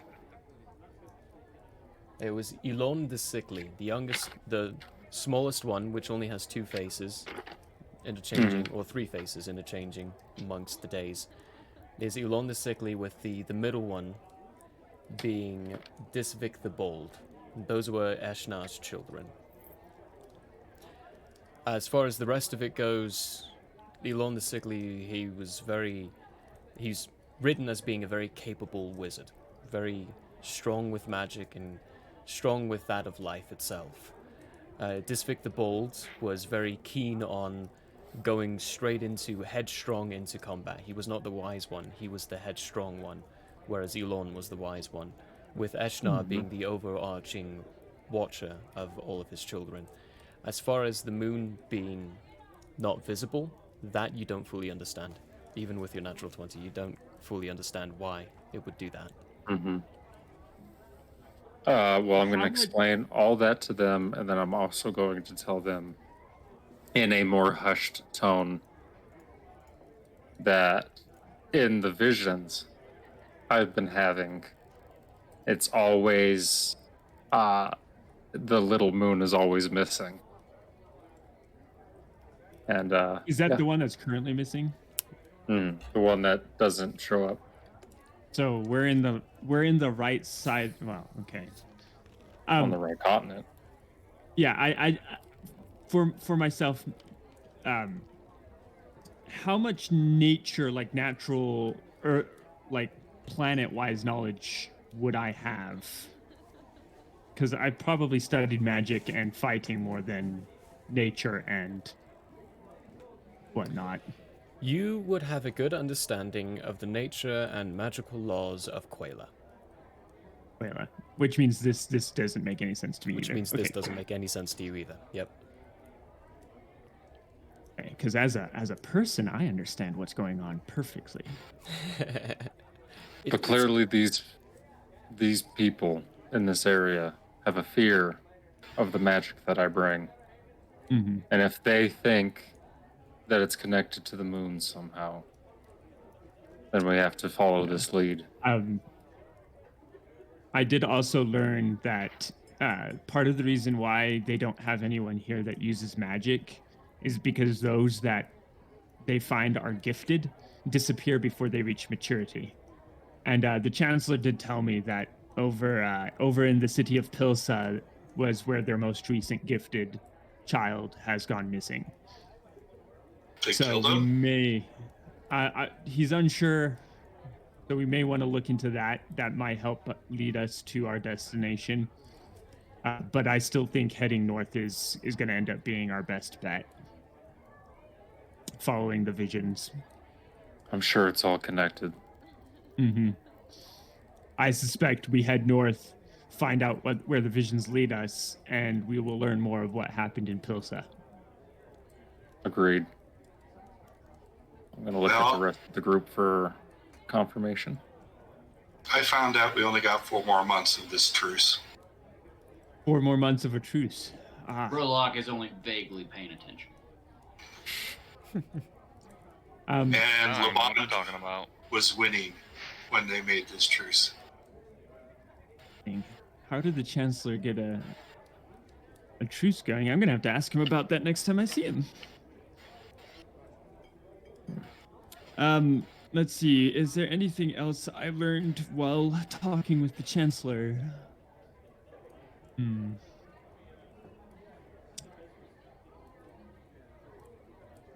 Oh, the knowledge he has concerning volcanoes in the north are all controlled by the other side. So we may have to go and meet with these people's enemy at some point if we want to make sure we don't cause too much problems diplomatically while we're over here. We have to make it to that volcanic island. And it seems that volcanic island may be controlled by them, so... Either way, we'll figure it out. Mm-hmm. Also, that scholar I had met last night. I met a human scholar. I met a human last night. A human of all things. And the Chancellor doesn't seem pretty to sure terribly... that was Anubisai. Yeah, that was Yeah, me. that was Oh, it was Anubisai. Anubisai. Yeah. Not me. It wasn't me. I thought it was me for some odd reason. Then I'm going to erase that. No. I was told by the Chancellor that there is a human in the Archive. library archive that came from LeBron. So I'm actually going to go see if I can find him. He's probably here, but I'm going to go to the archive first, see if I can find him, and have a conversation with him, because getting some more knowledge concerning what's over there is going to be key. I think as far as what's going on here, we should stick around for the next couple of days, see how these festivities go. I think I'm good. I don't think we're going to be attacked randomly while we're here. I think what happened today was sort of a fluke, and that they were definitely after the Chancellor, not us. So as far as being bodyguards go, you guys should be free for the festivities. But now they know about us. Yeah, now they know about us, so We might become the target. That's true. So if while we're out, you guys could gather as much information as you can. You got that too? Benefit us. Mm-hmm. Power flicker. Yeah, Yep. just FYI, Yeah. I'm not hearing any of this, just so you guys are aware. I'm at the bar. Brolog, after they're all done talking, what have you, Brolog leans over to Persepolis and whispers to him, I do not trust Lauf or Brimlinsoff. Hmm. And no They've perception insulted the check roll. individuality of a follower of the creed. Don't like them. Keep that distrust. We don't know enough about these people quite yet, and I'm not going to lie, their acceptance of us, especially with this war that's been going on, I mean, I know it's been a little rocky, but their acceptance Very of us suspicious, I agree. is suspicious. Do try to keep a lowish profile if you can, so keep the axe sheathed for now. Lowish profile. That's funny. Full suit But, armor, walking around. Wings. Yeah. Lowish. Glowing. You But guys yes, cannot keep a low profile. Flying, There's no way. I'm drunk. gonna head to the archive. I'm actually gonna stop and quickly check in with Zarai before I head over to the archive. But I'm gonna head over to the archive so you guys know. I Feel follow free Persepolis to the archive. Taking that proceed contract forth as you literally. will. Good. Yep. Good, somebody is. I got the name Demon Eye. I'm All right. talking to Hank. Eulandriel and Anubisai, what are you two doing? I did give you guys permission, bodyguard-wise, to not be bodyguards during the festivities. Okay, I'm Not a going to bodyguard. look at Anubisai, and I'm going to say, do you want to keep an eye on the tiefling? I'm going to go look into something. Go have fun. Okay, I nod my head, and I take a step out into the street. Perfect. Let's go ahead and take a little quick break, see? Let's break for 10 minutes. Don't worry, everyone. We will be back after those 10 minutes. But a quick shout out to Purple Gengar and Maria Morevna. Hopefully I'm saying these words right. For following us during this time frame. Thank you all so much. We don't Thank look you. at chat Thanks, and Aaron. we don't look at the followings and speak about those during session. It breaks the RP, and we try to stay in RP as much as possible. Yes, Jeff, I do see the fact that you are commenting in chat. Call out. Only when But- I'm not being in the conversation. That's fair. That's fair. To be fair, But- I am as well. You are. It's not yes. just. And it's fine. It's fine. We have a moderator who's making sure that no spoilers are being given or no tabletop metagaming is happening from chat to players. But thank you everyone for that support. We really do appreciate those follows. That is what gives us the capability of actually doing this again and just continuing coming back, is the people who say that they want us to. Because right now we're just a bunch of guys who wanted to get together and play some D&D and do something like this. So, but we'll be back in 10, yeah? Enjoy, Sure. take some breaks, get some drinks.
All right, welcome back, everybody. We had our nice little wonderful breaksy poos there, where we discovered that some of us like cilantro and some of us don't. And those of us who don't, I'm on your side. Say. Yeah, there we go. You're entitled to your own opinion, but you're wrong. Well, I think it's alright. Who's wrong? It's all up to you guys. What are you all doing? Usually is.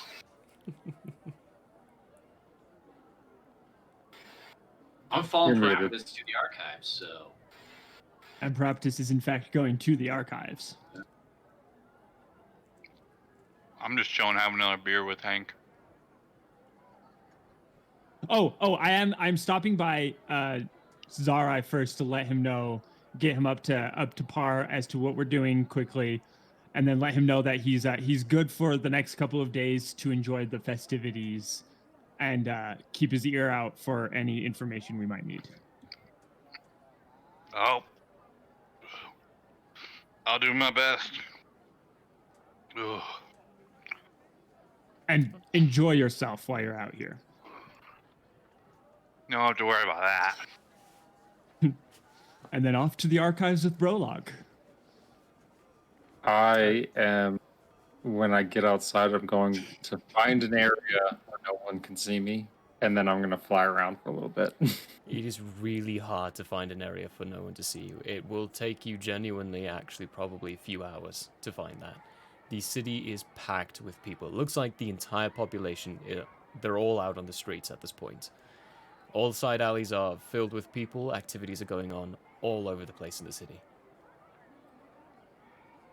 Like, there's no way I can get behind this building that I just came out of, where, like, there's, like, a storage area or something. All areas you find are packed. You can give me an investigation check to see if you can find a quiet area. It's going to be a pretty high DC. Yeah, no, I'm not going to be able to find it. 3. 3, you definitely don't. You've kind of walked around a couple of circles, a couple of routes, and every time you see there are similar people, but also new people. The streets are packed, filled with people. It is going to take a while, and you also notice you will notice that if you were to take flight in the city here at this time, people would definitely see you, especially with how vibrant and bright your wings and your celestial type form is.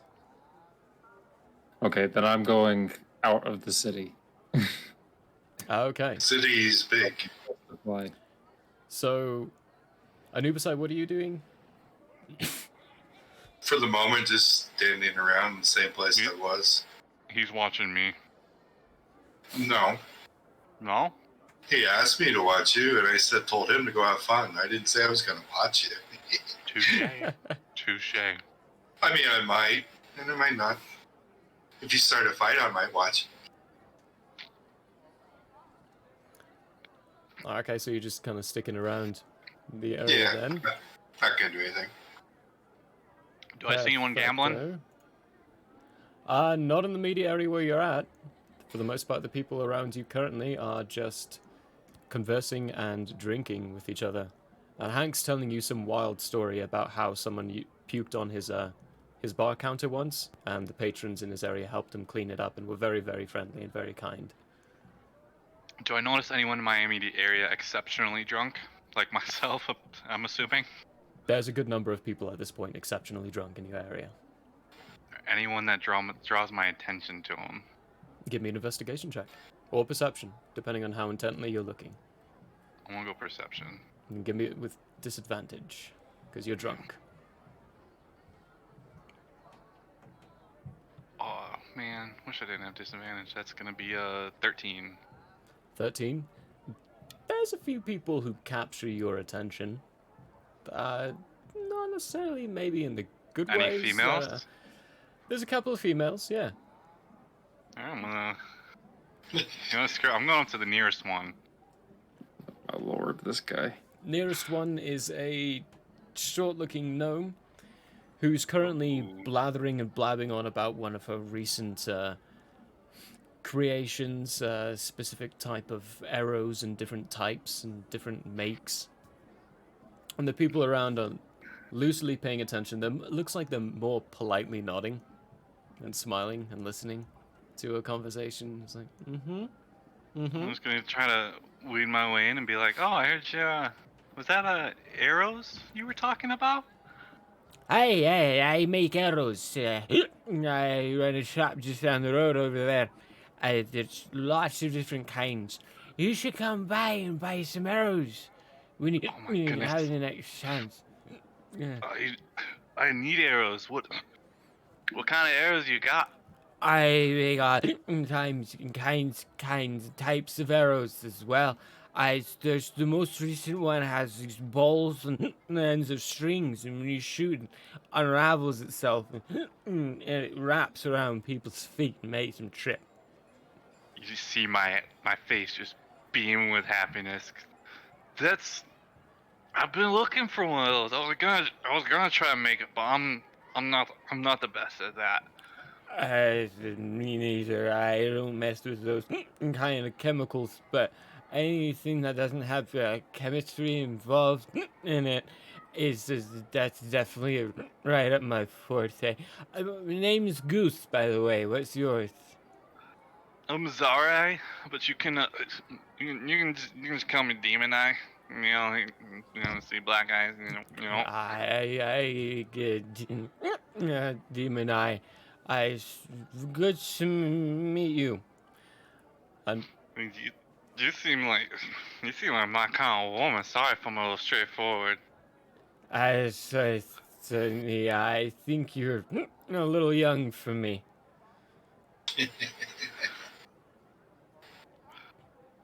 You'd be surprised what I've learned in these few years that I've had on this planet. And you'd be surprised how much I'm not gonna do that. Oh yeah? Okay, change your mind. Well, maybe you have a good shot if you give me some of the good stuff. Yeah, until we have contest. I still got some right here. You want like- here? She takes the flask, flaps it open, and just pours the rest of the content into her mouth. Drinks the rest of it. Whoa! It's like, Oh my! Oh my God! I think I'm in love. That's the good stuff. Yeah, Hank knows how to make it. He's real good at this. What Yes. brings you to this part of our lovely place? I'm just here to have fun, really. Oh. Then let's go have some fun, weird looking guy. Yeah. Jeez. she's gonna take you off and have you partake in some of these games and festivities, wildly drunk. But first, she's gonna stop off, grab another one of the shots, hand one to you. Oh boy. All right. And that's the last we saw of Demon Eye. It's gonna be a con save at disadvantage because you're drunk.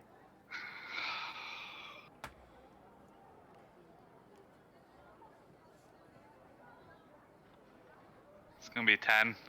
10. Okay. We'll have to get back to you in the morning. For the rest of you, All right. I'm gonna eat my taco. Dun, dun, dun. Landriel, how... actually, no, Paraspatus and Brolog, how are you two trying to go about your business? You said you're trying to go find the archive. Yeah. I'll essentially I'll look for someone who looks like they might be guides or on guard duty essentially, and have them point me in the direction of the archive, or find a guide and hire them to get me to the archive. Okay. Give me an investigation check.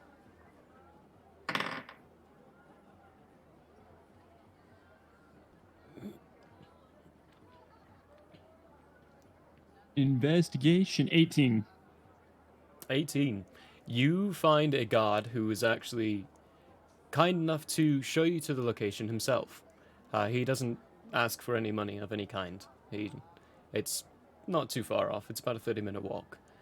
But you get to another very fine and elegant looking building. It's not as tall as the Chancellor's, but it is 2 stories tall, and it is larger than the rest of them. It's beautiful make, glorious archways, stained glass windows all over the place. You could almost swear this used to be a chapel of some kind. It looks like a cathedral, like it was made like a cathedral. Any The noticeable symbols? No noticeable symbols. But go ahead and give me a perception check. Brolog, you can as well. Deception? Perception. Oh, perception. Yeah. I don't know why I said deception. 12. 11. 11 and 12. Yeah, it's nighttime, so you don't fully see much. You just see this wonderful building. I'm going to thank the guard for his assistance profusely and then proceed forth into the archive. Following. Perfect. And look for a human. Inside the archive, you can still hear the festivities and the parties going on outside. It's very loud. But inside, behind a desk, you can immediately see an elf who's sitting down. He looks rather grumpy, and he's writing in a book. The rest of it, the surrounding areas, it looks to be a reception area of sorts. The rest is built off and walled off with doorways leading to different spots in different areas. I will approach the elf and very politely interrupt him. Alright, well, to be honest, I didn't expect to see any visitors at this time of night, especially during high season. To what do I owe the two of you the pleasure? Greetings. I am new to the area, and I'm just looking for more information and knowledge, essentially. But I had just had a conversation with your chancellor, and he informed me of an individual who is currently working here, though not for much longer, from what I understand, who is human, and I have never met a human before. And I would like to have a conversation with him. Oh, you want to see him? Alright, well, yeah, he just got in. He might be asleep at this point, but I'll have to go double check for you, if you don't mind waiting here. Oh, absolutely not. I can wait as long as you need me to. I will find a seat to sit in. Prologue ignores the elf.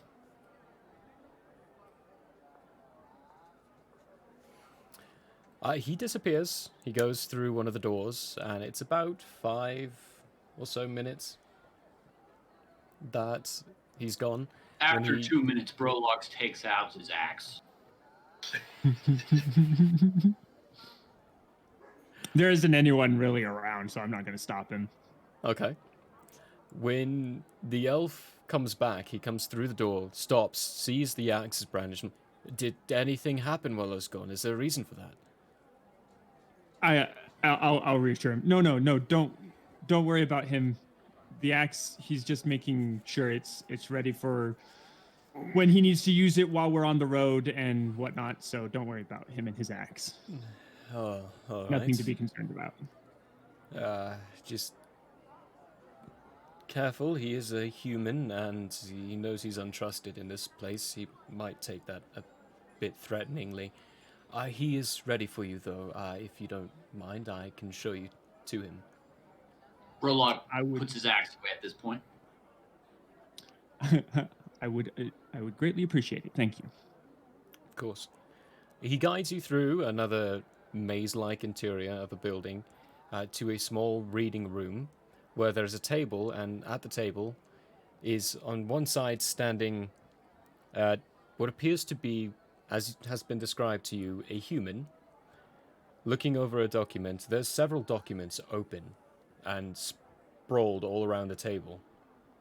And very close next to him is a female elf who's pointing at a certain areas and saying, Yes, but if the high season's caused by the moon, why wasn't it happening beforehand? Well, that's fairly simple to explain. Maybe rotation of our planet changed. It's like, nah, it wouldn't make any sense. It would have to be a force to... Oh, hello. Ah, hi. Yeah, I think I heard about you. I managed to talk to your armored one. I thought he was one of my own kind. Excuse me, yeah. I proceed into the room and greetings. I am Praspetus, and this here is Brolog. And I actually was told about you from the Chancellor and thought I should come and actually meet you, seeing as you would be the first human I will ever have met. And then I will nod to the elf as well. It's a good thing you came today. I just got orders to return home. I'm heading out in the morning. Yeah, I'm quite lucky I got you now then. I would say lucky, yeah, but that takes out of my research time. Val, why don't you keep reading up? I'll get up with you in just a second. Yeah, guess I gotta meet and talk to these guys. Alright, whatever. Nah, don't give me that attitude. I'll be back in a second. Fine. She looks at the two of you, kind of gives you a bit of a glaring, scolding look for a moment, and then stops and shakes her head and starts paying attention to the documents again. The man walks around the table, walks to you, gestures at the door, and takes you just outside the doorway, across the way to another small meeting table area. Right, I'm Scholar Barland. Hail from a small town back in Lebanon. It's called Karnar. I was brought up to be a scholar because I wanted to read and learn the histories. But that's me. Who are you two? So I'm gonna give him a good once over just to see if I notice anything about him that's different, say from elves. Obviously, it's obvious he's not got pointy ears. Or from myself, he's got pupils. Okay, so if you're scanning him in very intently, go ahead and give me an investigation check. 20. 20. You see that his robes are bulky. They are of a very specific kind of green, very foresty but not quite foresty, moss green. The emblem, there is an emblem on his left side showing the crest of what you can presume to be the scholar's associates. And his is a little different from the females and the elf that you saw at the front entrance. And even though it looks like he's not equipped, not set for any kind of combat, while you're looking around, you do glimpse the hilt of a short sword underneath his robe. And you do also notice that even with his robes over the top, underneath it looks to be the same kind of make and design armor of the individuals you fought against earlier.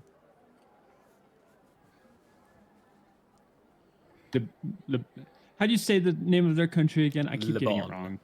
Lebanon.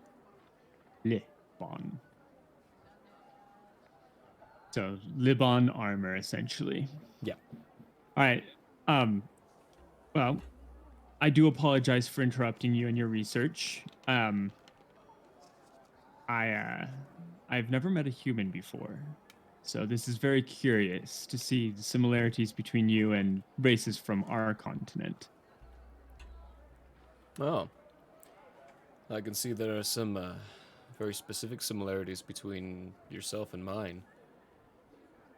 But there's also some very strong differences.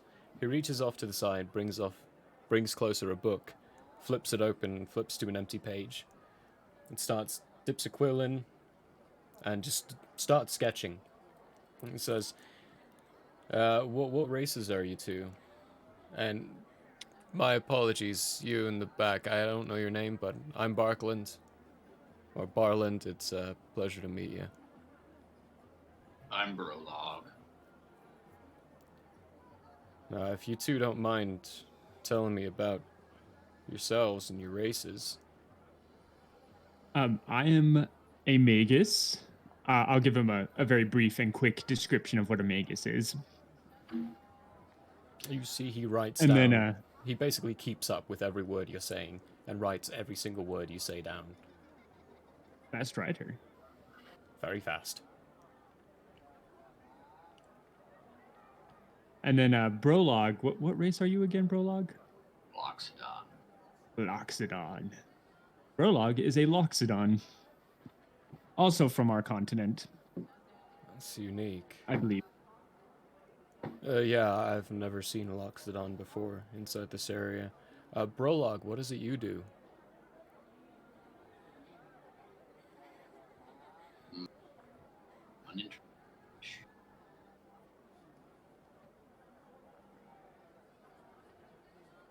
Fight mostly, I suppose. Is that a common denominator of your race?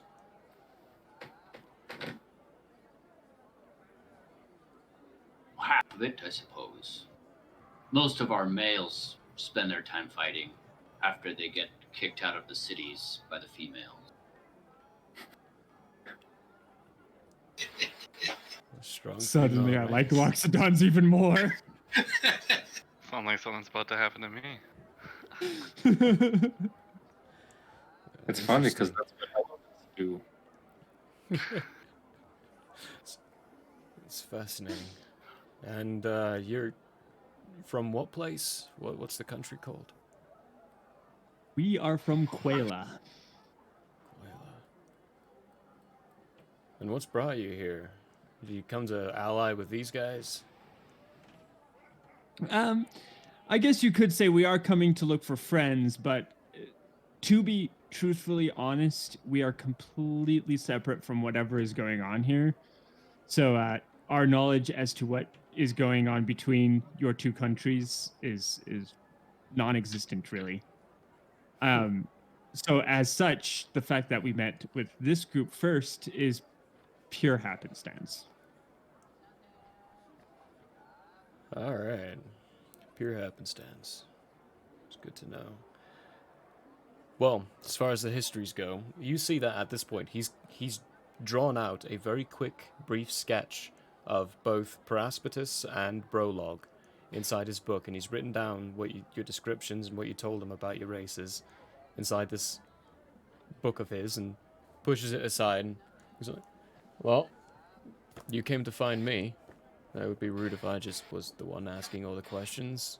What can I help you with?" Brolog puts a hand on Drapetus's shoulder and whispers, "Do you want him to have pictures of us?" I think we're good for now. We should let him keep that. Chop up the book. Chop up the book.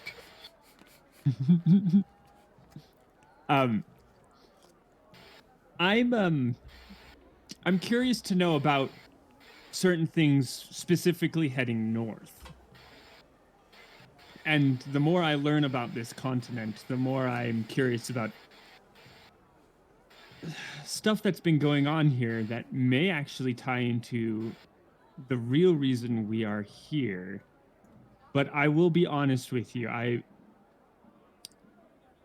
I'm finding that I can't trust you quite as well as I've been able to trust the Chancellor, simply because my first actual occurrence with the Laban have been saving the Chancellor's life from them trying to kill him. So I do apologize for that. Yeah, of course they would try that this time of year. They always do that. Stupid officers. That is more or less how the Chancellor responded to it as well, actually. So I'm beginning to think it's something of a ritual for your people to try and kill him. Yeah, it kind of is. Mind you, this was justified, in my opinion. They stole something from us recently, so cause and effect. That's actually why I'm heading out soon. as I've received orders to head back home because the king's kind of furious about what they stole. Well, I do truly wish to be a completely neutral party in this, so I'm curious to know what your opinion on the whole matter going on in this continent is at the moment. Like, what are your thoughts that you would be willing to tell me, that is? Yeah, you're gonna have to be a little bit more specific. My thoughts on what specifically?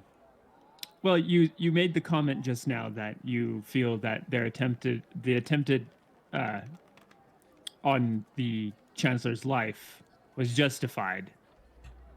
Why? Do you want the long answer or the short answer? My time is only tied up by how much time you have, so. Alright, I'll hit somewhere in between. There's been a little problem with our information systems, primarily being they've been gone. Let me get into a bit more detail here. Oh man, newcomers. You don't know anything. Where to start? Guess the start of the cataclysm. It's not fully understood, or the time frame is not fully known just yet. We keep doing research and trying to figure out when exactly this all happened, but about 490 years ago, there was a cataclysmic event that saw the toppling of the previous, I guess, country that ran the place. We know nothing about any of that. We don't know how it happened. We don't know what happened. We don't know how people responded to it. All we know is that the library, the archive that existed at the time, was destroyed. Everything inside it's gone. And that all our written documents throughout the continent were also destroyed. They're all gone. The latest and oldest document we have is dated up to 472 years ago. That's the oldest document we've got. This one, the one they stole, is 498 years old. And we have not had the chance to read it. The likelihood is, if they stole it, they're not going to let any of us have any access to it. Including me, and I'm one of the head scholars of Laban.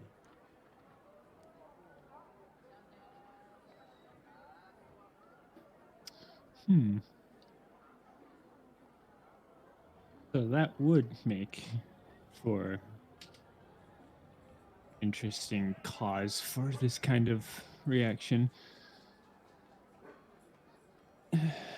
How, just so, because obviously I'm going to want to go over to Laban at some point to meet with your people.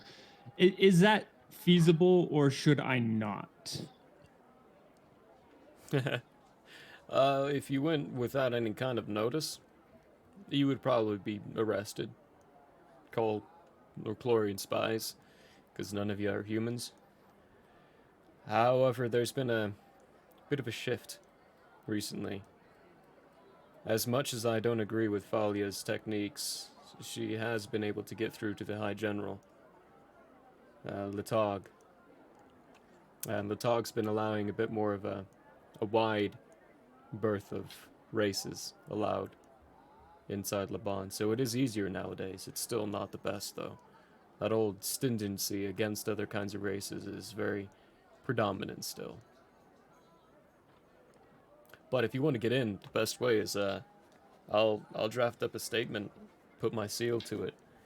If you present that to any of the guards who stop you, and by the way, every city you go into, guards will stop you until you're known and amongst our people. If you're not recognized, you're going to be stopped, especially if you look like that. He points at Brolog. Oh yeah, and my other compatriots would definitely stand out as well. Oh, except for your armored one. She'd be fine. Really? Yeah. Is that a common look amongst your people? You should see our general when he's in his full combat uniform. About twice the size as that one. And Hopefully, if I ever do, that it won't one. be on the wrong end of that sword. When he says twice the size of that one, he points at Brolog. Impressive. I would greatly appreciate a document, just simply because I know we will be going over there. I don't want to walk in and cause more strife to start up. I certainly wouldn't want our continent to start fighting with anyone on this continent for any reason whatsoever. Gods forbid. Yeah, that being said, we will be very careful should we do go into there because of the high tensions. I'll go ahead and do that. Random question. Word on the street's been that there's an individual walking around town with the symbol of Eshnar. That wouldn't happen to be one of your guys, would it? That actually would, which leads me to another couple of questions of my own for you. The Chancellor has been really laying into the fact that Eshnar seems to be a god followed by some of your people. Actually, a great many of our people. He pulls out a necklace and reveals the symbol of Eshnar on his. He's like, I'm actually a devout follower myself. I just found it curious that someone else was wandering around with the emblem so bravely brandished. He tucks it nice and neatly back into his shirt. I wouldn't have the guts to do that.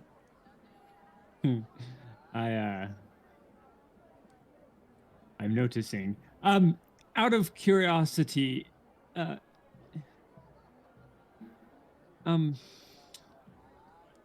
are visions common amongst your priests or clerics?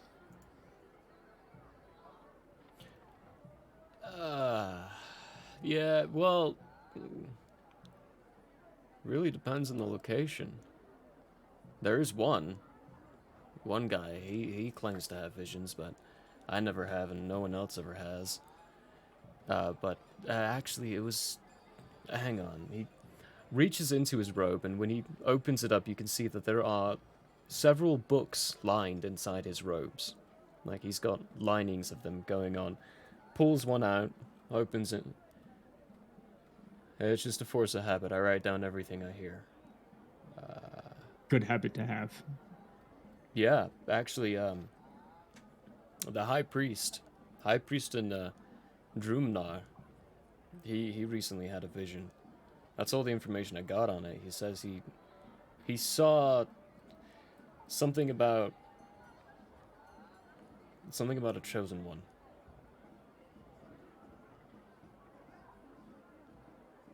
We might have to stop by there and meet with them. I think my companion, Yorlandril, would indeed like to know more.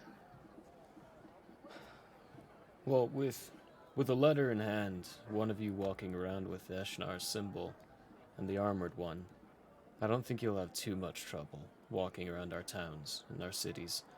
You'll still be stopped and questioned due to yourself, Brolog here, and you said there are other companions that would be stopped, so I'm just gonna assume there's more. But with those three items, though, you should have an easier time, hopefully. That is my hope as well. Well, one final set of questions for you then before I let you get back to what you're doing so that we don't take up any more of your time that you don't have much left of here. First, the moon, that third one that showed up about an hour or so ago, has what happens during high season always gone around or always happened at around the time that moon shows up?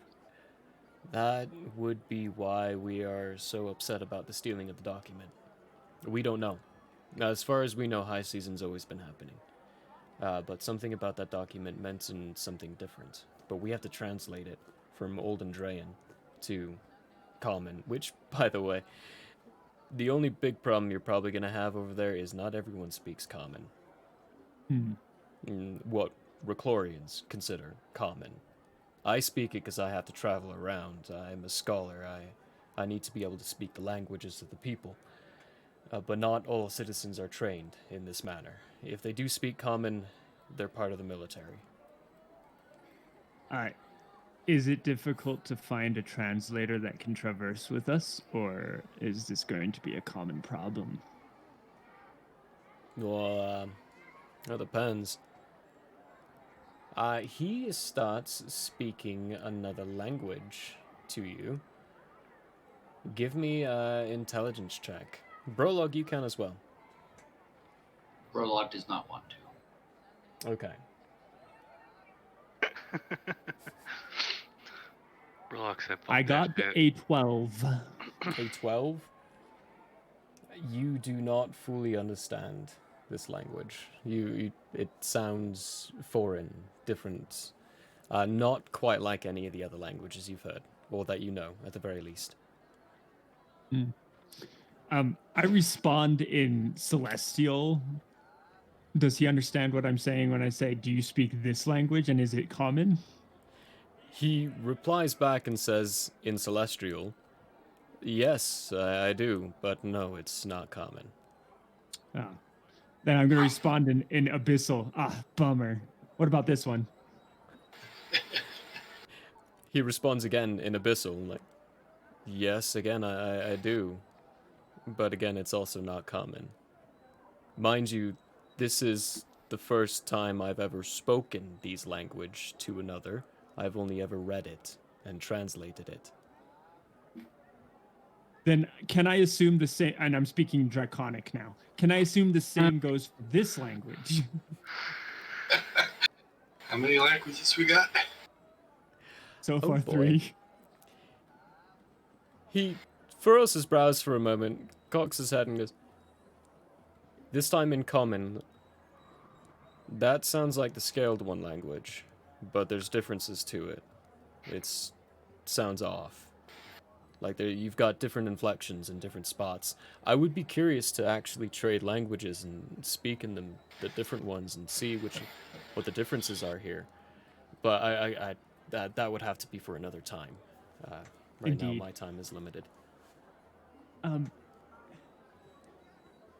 That makes sense. I have one last question for you, and then I'll let you go.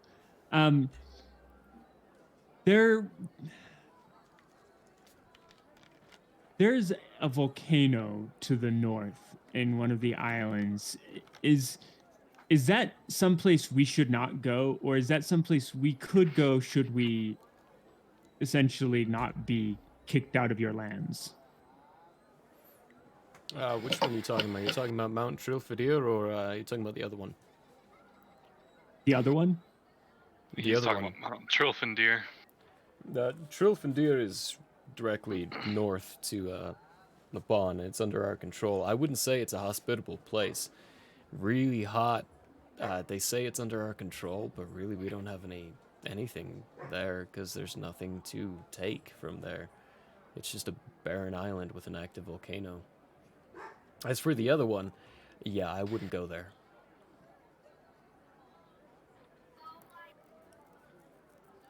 And why would you not go there? Just so I know why I would not go there. Barnos Infernal, that's what we call it. And it's got... Yeah, I don't fully know how to describe it. It's got this thing. It's a big creature. Wings, forelimbs, lizard-like appearance. It almost looks like one of the scaled ones, but much larger with a large tail. Flies around, and if rumor has served us correctly, it breathes fire. So I'm not going to respond in Draconic, but I'm going to say this in common for him. That language I spoke, the Draconic one, the one that you said sounds very similar to the scaled language is probably more akin to what you just described, because from what I know of dragons, they are in fact large, 4 limbs, big wings, breathe fire, bigger than most things. He pulls that book he was previously writing and shifts over to an empty page, starts writing. You called it a what? Dragon. Dragon. Okay, and At the talk of dragon, Brolog perks up and approaches Perceptus and whispers to him, perhaps this individual could be our guide. We could leave in the morning with him. Go into the land. Find the dragon. Possibility. if you guys wanted to come with me, you're more than welcome. I could use the escort. It would save me some coin from having to hire some mercenaries.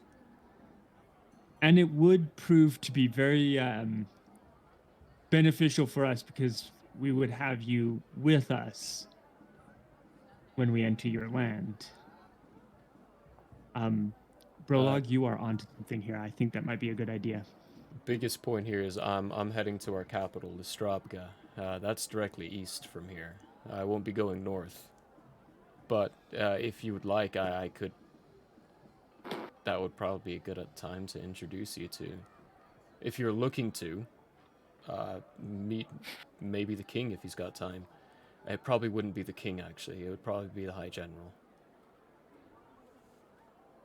It would be an honor, and honestly, we should be meeting with as many important people in these lands as possible. So, especially if you want to roam our lands, it would be far better for you if you meet with our leaders first. Brolog, you wouldn't mind missing out on the fights on the third day to go then tomorrow, would you? Not hear what he said. Dragon. I agree. All right. I'm going to go ahead and set that forth then. We will accompany you in the morning. What time would you like, and where would you like us to meet you? Are you staying at the Boar's Head? Yes. Yeah, so am I. I'll oh, perfect. Although I might not be staying there tonight. I think I'm going to be here all night. I just wake up. I'll have Hank go up and get you all up at the time I'm leaving if you're not ready at that point, but yeah, I've got a busy night ahead of me of doing some last-minute studying with Val here. The woman's relentless. I'm sure. Chicka wow wow. I'm sure Yolandria will also love the opportunity to have a conversation with you about that god of yours. Yeah, in that case, that's I will the one see with you... the Eshnar symbol? Yes. Oh, great. Yeah, if he's coming with you, I would love to talk to him too. Yes, Yolandriel is in fact one of my bodyguards. Oh, brilliant. The only one who will likely be accompanying us that is not one of my bodyguards, so I can't say that I have any control over their decisions, is Anubisai, which would be the armored one that you referred to earlier. Yeah, it didn't sound like anyone controlled her. Still, I'd like to get to know her a little bit better too. I gotta say, looking forward to having you guys as travel companions. There's a lot we can learn. Yeah, it'll be an honor to meet more humans as well, seeing as be the first I've met. All right, I will let you get back to your research. I'm going to go find the others and let them know what the plan is. Have fun. Good luck out there. It's packed, busy day today. Well, night, technically, I suppose. I nod to the human in farewell. Follow. He nods back at you in farewell, and actually follows you out the door, but he continues through the other door, where when he opens it up, you hear immediately, "That was far too long. We've lost out on another 5 minutes of studying here, and you are going to be gone for a while now." It's like, oh, come on, Val. Closes the door behind him, can't hear the conversation anymore. Let's hop over to Yolandriel. You said you're trying to head out of town. Just to, like, the edge of the city, that way I can get the fuck away from people and go have a fun time. Okay, give me an ooh. Ugh. Investigation or perception. Perception's better if I remember correctly, so I'm gonna go with that. 15. 15. The streets are very packed. You're having to force your way through people. As you're walking along, you realize the best idea for you to try to get to a wall is to go in one direction and try to keep going in that direction, because none of these streets make any sense at all. It is a very confusing layout of a city. None of it's mappable inside your head. It makes no sense. And with the people brushing and moving around, it will take a good while before you even reach a wall. All right, what time of night is this right now?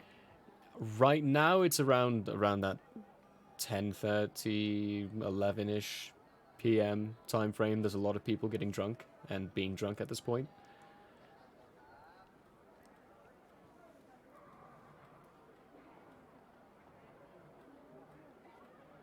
Okay, I'm gonna go for about another 30 minutes, and then I'm gonna get frustrated, and I might just shoot up into the air from where I'm standing. And y'all were worried about me. You go another 30 Right. minutes, and it's still the same sights, same scenes. What you can notice is that the games and the festivities around you, they've changed as you've been walking along. You've been managing to make it through certain districts and sections of the city. And it looks like you're in a place that is maybe a little less populated. There's less people on the streets. Either that, or it's because it's getting later in the night now. Okay, I'm gonna perceive if there's like a gap in people or somewhere that I can go to with a 19. It's at least mostly hidden. Mostly hidden. Okay, you... At around that 12 a.m. time frame, you find a spot that will work. That has no one currently around. There were some people in the alleyway. You know that there are people who are using it, but it's not as popular. Okay, well, I immediately go into my radiant form, and going at top speed, which I actually looked it up, is 40 miles an hour. I'm shooting into the air. I'm just like Supermaning out of there.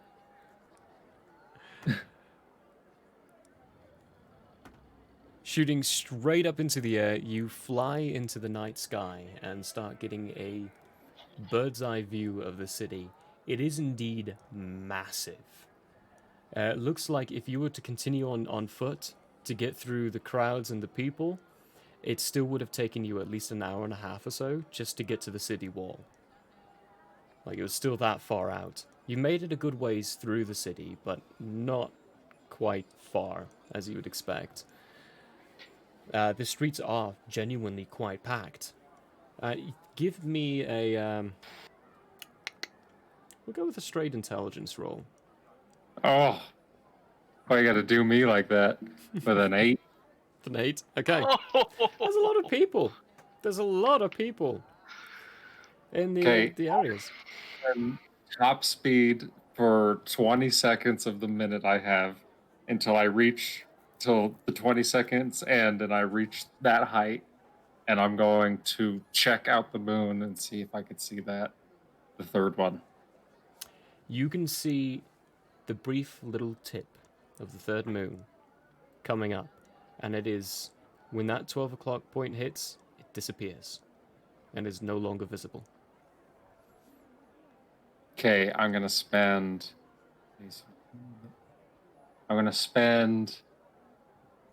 10 seconds contemplating this, mulling it around in my head. You know, what's going on in this place? Why can't they see the moon from this area?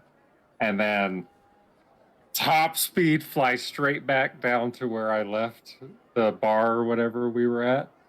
And then I'm landing as my time runs out, like I'm going full speed like an eagle dive down, and then I'm just like braking at the last second, like to to stop, and then I'm landing down and walking straight into the bar. Okay, there are a series of shouts and screams as you do. You land and hit this area, and a lot of people around you scatter and move. You've made a clean, open clearing around you. You stroll into, I assume you're going to the Boar's Head Inn. Yeah, and as I say that, I call over my shoulder, "All right, show's over," and I head back into the bar to find Zarai. Oh, I'm not there. He's not there. He's at the Chancellor's building. No, Okay. I'm somewhere. And I'm I just- don't know where I'm at. Yeah. You're blackout drunk right now, so I get to tell you a I'm- tale of what you did the day previously when we get to the next morning. I look for Anubisai then. Nubasai's not there last I checked. Where were you? What were you doing, Nubasai? You were just hanging out at the... Just standing in my favorite spot at Well, you said wherever we something- were. You said He was something when I got blacked watching out. Dean and I. You said something right as I was doing that shot. I don't remember what it was though. Just Right after I did it. looking over the crowd, you know. Find anyone staring at me, I'll stare back at them. Do I have no eyes? In their general direction. Yeah. But actually, you know, I have no reason to leave, so I guess I'm going to be here a while. While you're heading into the Boar's Head Inn, Andrea, give me a perception check.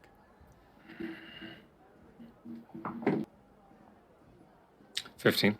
15? Okay. You head on in, perfectly fine. You don't see anything. Cool. Alright, Albin. Am going to scan the area for Zorai. Zara is nowhere to be seen. The place is packed and full of people. All drinking festivities. There's liquid all over the ground. People are drunk enough they're spilling the drinks at this point.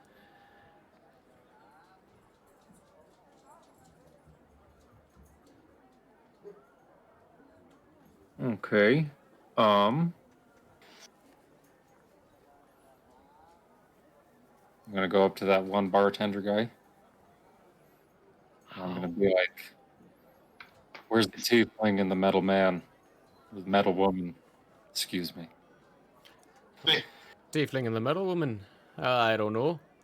Last I saw them, they're standing up on that patio place at the Chancellor's building. Son of the Chancellor during the address. You were there too. No, last time Hank saw me, I was getting another shot. This isn't Hank. Oh, I thought you said Hank. You said the bartender. Bartender. Yeah, doesn't mean... Bartender doesn't mean Oh. Hank. That's true. Sorry, I love They're that not guy. all named Hank. I'm gonna say, last time I saw him, he was with Hank. You know where he is? Hank's still at the Chancellor's building serving out his brew. Okay. I'm gonna get out of there. Okay. Nubasai, give me a perception check. Oh, no.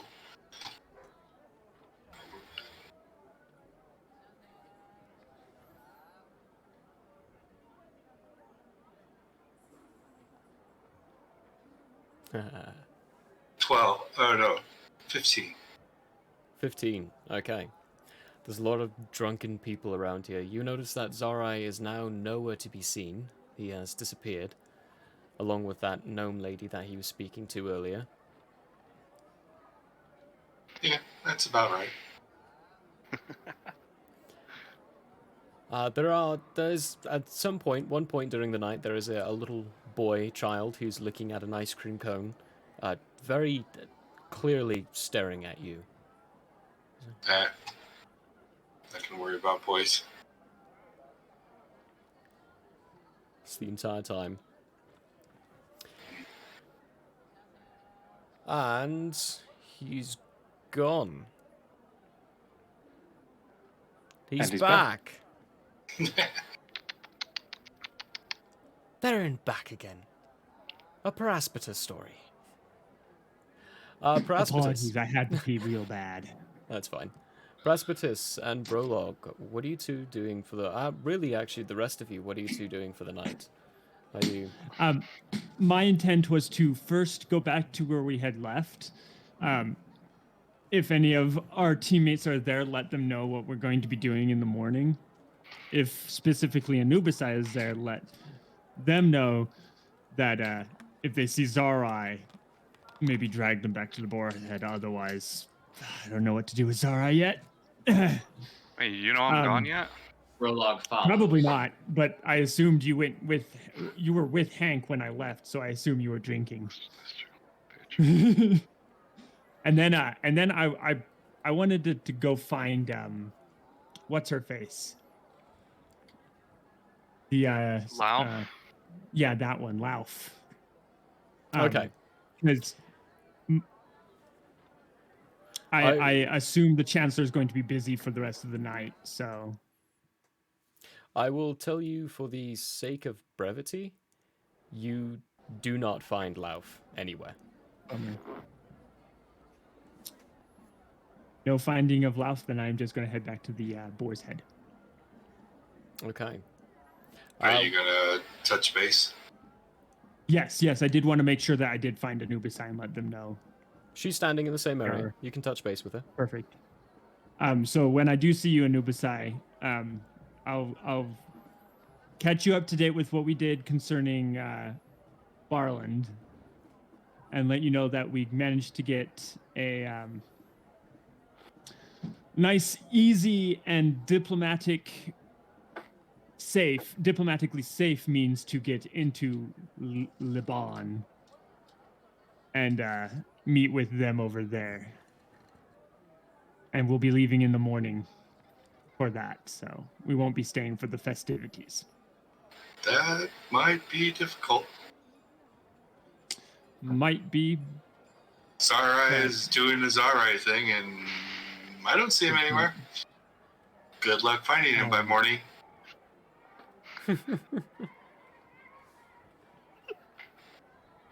Yeah, we didn't really plan for leaving, so it's not like I can... We can leave him behind. You know what? I'm going to go look for Zarai. Be ready in the morning to leave. Not that I think you'll have any trouble with that, but that's the plan. And with that, I'm going to go look for Zarai. I'll start by going to find Hank. Okay. Hank is where he was. He is still serving out some drinks. He looks to be stumbling around a bit more than you might assume he would be, because he took several of those shots, but now he's genuinely stumbling a little bit. And when he sees you approach, he's like, "Oh, hey man, you having a good time? It's a good party." It's a fantastic party indeed. Festivities abound. You haven't seen my winged compatriot around, have you? Oh, you mean Zarai? Yeah, I saw him. He was talking to Goose earlier, and now he's I guess he's gone. Goose? Yeah, Goose is our finest Fletcher in the town. Brain why he was talking to her. All right. Prologue tries to get the tiefling scent. Oh, yeah. I'm give me a gonna perception. follow Practice, by the way. Okay, perfect. And I believe because of my keen smell, I You can do go it with advantage. Yep.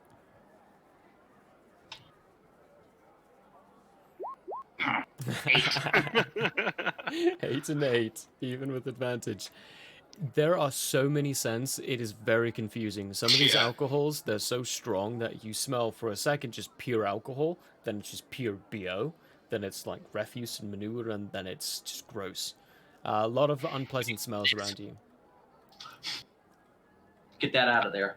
Also, just want to make a side note. Steve is with me, and he's just as drunk as I am. Oh yeah, he's been sipping on Because beers, leaning in, his head in. Forgetting about him. Yeah, he's so wasted.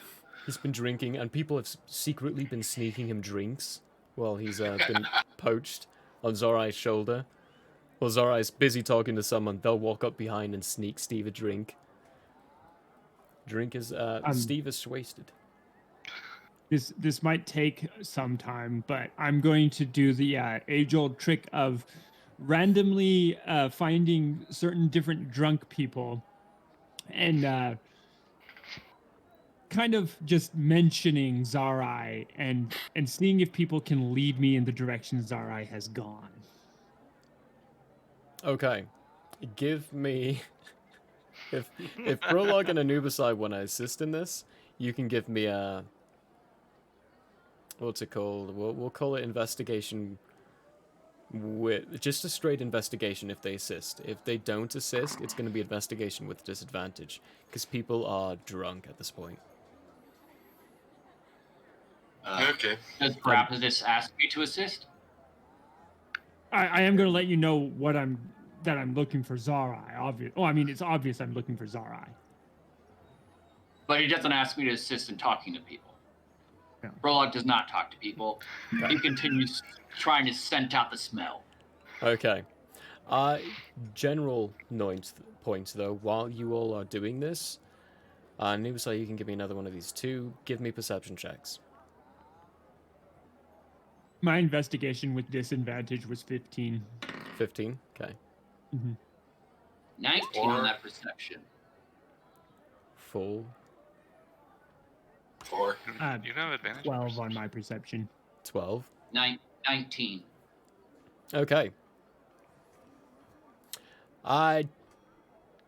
It takes you all a while to find and to pick up the scent of Zarai.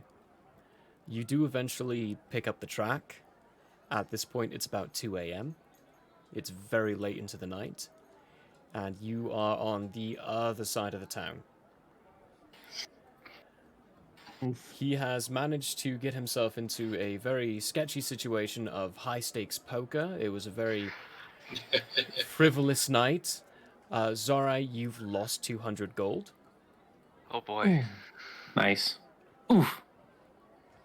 And when you run into him and find him, he is being thrown out of a building along with the gnome female, and they're landing in the mud. The gnome is cracking up. She is laughing in her drunken state. She's like, "Ha ha! This was one of the best nights I've ever had. Zara, you're a good guy." I don't know if you're gonna remember this night. I don't know if I will Prologue either. seems to pick up Demon Eye, put him on his shoulder. Oh, that should be boy there. Hi. I'll assist the gnome up if she needs any help getting up. She stumbles around for a moment. I'm good. Hey. And then just starts walking Hello. off and singing a song to herself. I'm trying to follow her in my drunken state. Just You're on forcing my myself. shoulders. You said you were trying to pick me up. I'm trying to go. Yeah, I'm gonna look at Brolog and I'm gonna like keep a hold of Zarai. We're going back to the demon, or to the boar's head. Can I do anything we're gonna to try and get out of there? Although I'm You are wasted. massive. You are blackout drunk right now. So. Blackout drunk people are crazy. Oh, they are crazy, but very easy to control. Not necessarily. Especially if you hit them. Back. I'm flying. They just knock you out. Yeah, exactly. Whack. Knock him out. Roll for damage. Let's see if you hit me. You're being held. You're drunk. Nah. Automatic. Very easy. Yeah, but if you don't get red. And you're not going to see it Anyway, for coming. brevity, we're moving on. Cuckoo. And I will, because I know it will be impossible for us to find our way back, especially in the right amount of time. I will find a guide and pay for one to get us back. It's as easy soon as enough. possible. There are actually still guards, and now that you've found a guard, you get the sense of what they look like. Having gotten to the other side of town, you're not too far off from where the boar's head is. You can get there pretty quickly, and they take you straight there without requesting any money, because it's not that much of a journey. When you get there, Dulondriel is already waiting inside. Yeah, Perfect. side. All right. All All right. Get that out of your systems, all right. That was There while is he was on Brolog. Yeah, there's a stream of puke going down your back, Brolog. Prologue does not care. This Prologue's like, whatever. Man. Not the first time, not the last. All right, so I seeing your Ylandriel, I'm gonna go right to Ylandriel. I'm gonna. All right, so first things first. I managed to get us access into Liban. Not saying it wrong this time. Liban. And it requires that we go with an individual known as Barland, who, so you know, I still don't know. worships the same god you've been getting visions from, and you are a cleric for. All right, So then. I would expect that he will have many questions for you. They often do. Either way, when are we leaving? In the morning or in a couple of hours, actually. Go Probably. sleep for you guys. Oops. Oh, I am going to go try and find as much sleep as I can get. Yeah, exactly. Same. With complete understanding that we will be leaving in a couple of hours, so It will be a short rest. So if you want to, during the short rest, you can expend some of your hit dice to recover health. I don't think clerics recover their spells with a short rest. That's Nope. a D10, Good right? thing I did Yeah. not use any, I don't think. Because I'm down 3 hit points right now. You did use I only Moonbeam. used the cantrip. You used a Moonbeam. Oh, that was the last campaign. Yeah. Oh wait, no. Can I just? Yeah, I have 3 left. You know, I'm just gonna use a cure wounds to save my hit dice. And we haven't slept since then? That's And I right. only need 3. Yeah, you guys so haven't Sorry, Since I'm then. not 100% sure how it works in this edition. I'm full. Yeah, health. So you, I do believe. Says I have a hit dice of 3d12. Yeah, so you What have the 3d12, so you have up to 3d12 to roll during a short rest. When you roll Right. that, you add that number that you rolled to your current hit dice, or to your current hit points. That's your recovery. If you do another short rest, you need to keep track of how many you use, because you can't reuse them again before a long rest. So if you I'll use get all those 3 dice back. Yeah. No, I can't. after a long rest. I'm going to use 2 of my 3. I actually just have to use one because I'm not awake to actually heal myself. Use your spell. Oh look, I got exactly what I needed. Cool. Nice. I'll find a spot by just gonna put it the next to stairs it. to stand. Okay. Maybe. What's up, buddy? I'm just gonna I'm putting 0 in instead of 1d10 just Okay. for reference. Perfect. Because I only have the 1. I'm roaring and ready to go. Sounds good. Okay. So you're all retiring to your rooms to rest? Yeah. I don't know. To my spot. To your spot? I definitely make sure that Brolog makes sure that Zorai gets to bed. Yeah. Prologue takes him up there and throws him on his bed. It is very late into the night. The festivities really have genuinely closed down. For the last time of the night, I need all of you, except for you, Zorai, because you're blackout drunk, passed out, and no way waking up, to give me perception checks. I got a natural 1. Ooh. I am out. 6. 12. 6, 12, 12. 1, and 12. 12. Okay. The night goes very calmly and smoothly for all of you. When the morning comes by, the sun is clearly up, but Praspetus, you are being woken up to knocking on your door, and the sound of Hank going, "Hey man, Darland's here. He's looking for you. He says he's ready to head out." I leap out of bed and shake myself awake and yell through the door, "Thank you very much, Hank. We will be right down. Just let him know we are on our way." All right, will do, man. Will do. 4 of you are anyway. Don't worry, we'll drag you. Probably already yeah, talking to him. And then Yeah, you would definitely be already talking to him. I get everyone else who I needs would? getting up. No, not Zorai. Oh, Anubisai. Anubis. While he's getting everyone up, Darland. Yeah, I did name him Darland. Barland. Barland walks up to you and says, "So you found your spot again." Yep. But I hear we're going to be moving on, Yeah, which is a good thing. We need to get out of this town. it's a pretty big city. A little hard to get used to, a little hard to like. I must confess, I really like these times of day, though. After the festivity, every morning, no one ever gets up before noon. Yeah, well, don't expect much out of this group this morning. Yeah, they go overboard a little bit. Couple did, and the rest had to spend time to find them.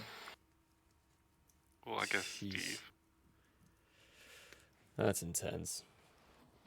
Yeah, well, I'm sure they'll be fine. They'll be alright. He kind of sits there, sipping out of water, while waiting. Zorai, it takes a while for you to wake up. Paraspatus actually has to walk in and shake you to wake you up completely. And when you do wake up, you have a splitting headache. Your head is throbbing, your eyes, it hurts to see. Just life is pain right now. Isn't it always? Let me go back to sleep. Unfortunately, my good friend, we don't have the time. So you must get up.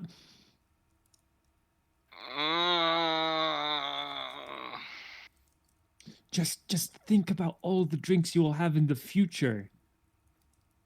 Nice if I had one right now. Oh, I mean, we are going downstairs. Can you carry me? I give him a good look up and down. No, I cannot. Look. Burlock hears with his keen senses.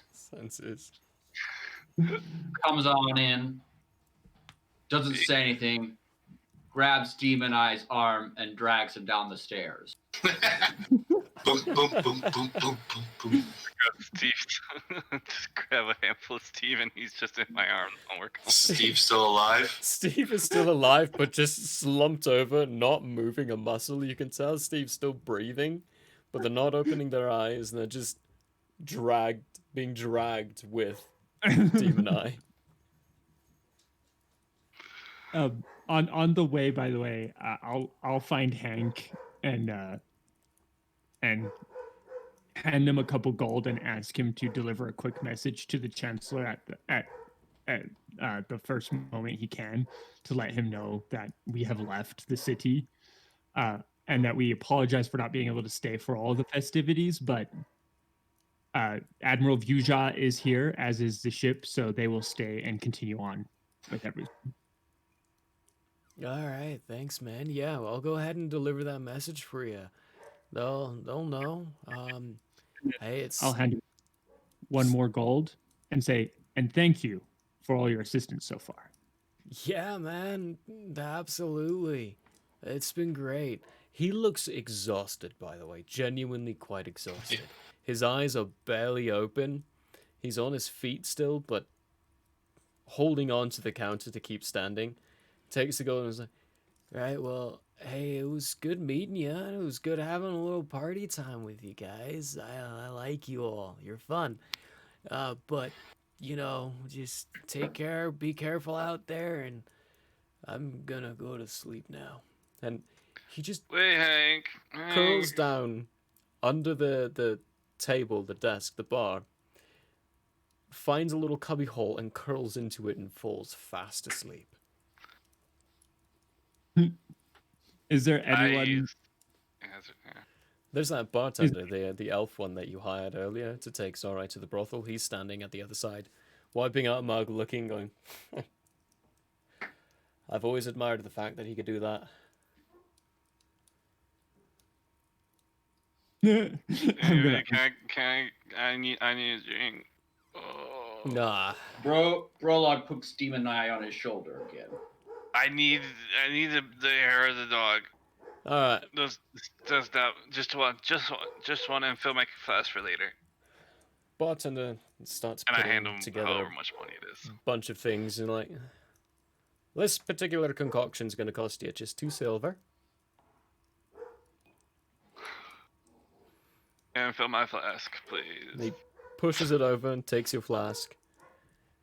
And he starts filling it. The drink in front of you it's green.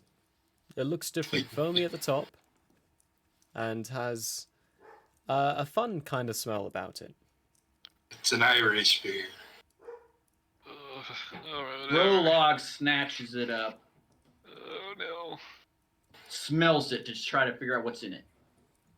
Give me perception with advantage, because you're using your smell.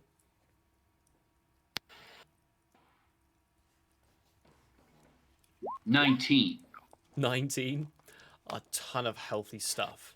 A lot of greens, a lot of different chemicals and bitters. You can smell that there is a hint of alcohol in it, but it's not predominantly alcohol. There's other stuff inside of it. Okay. He shoves it in Demon Eye's face, who's on his shoulder.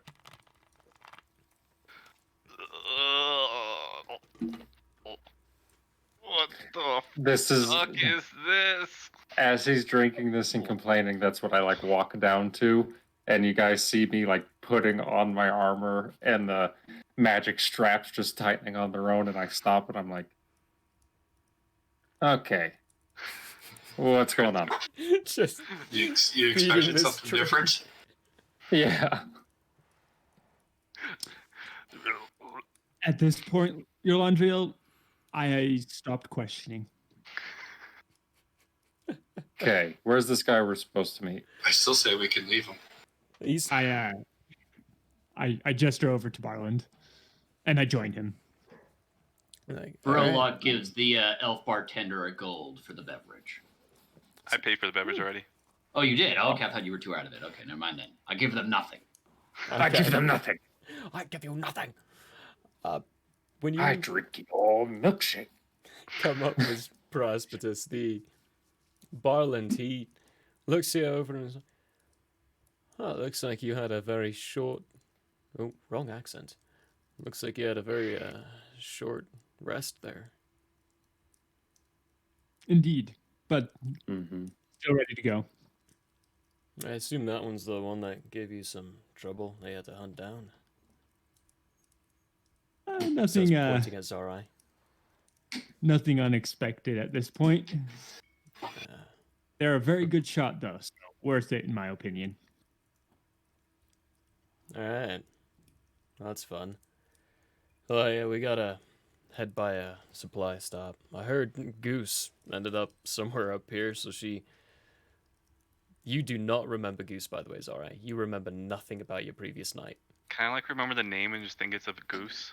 Oh, Like an you actual do remember... goose. You do remember 'Cause Goose's I did name. meet her before It's soon before I was after smashed. meeting her that you forget everything else.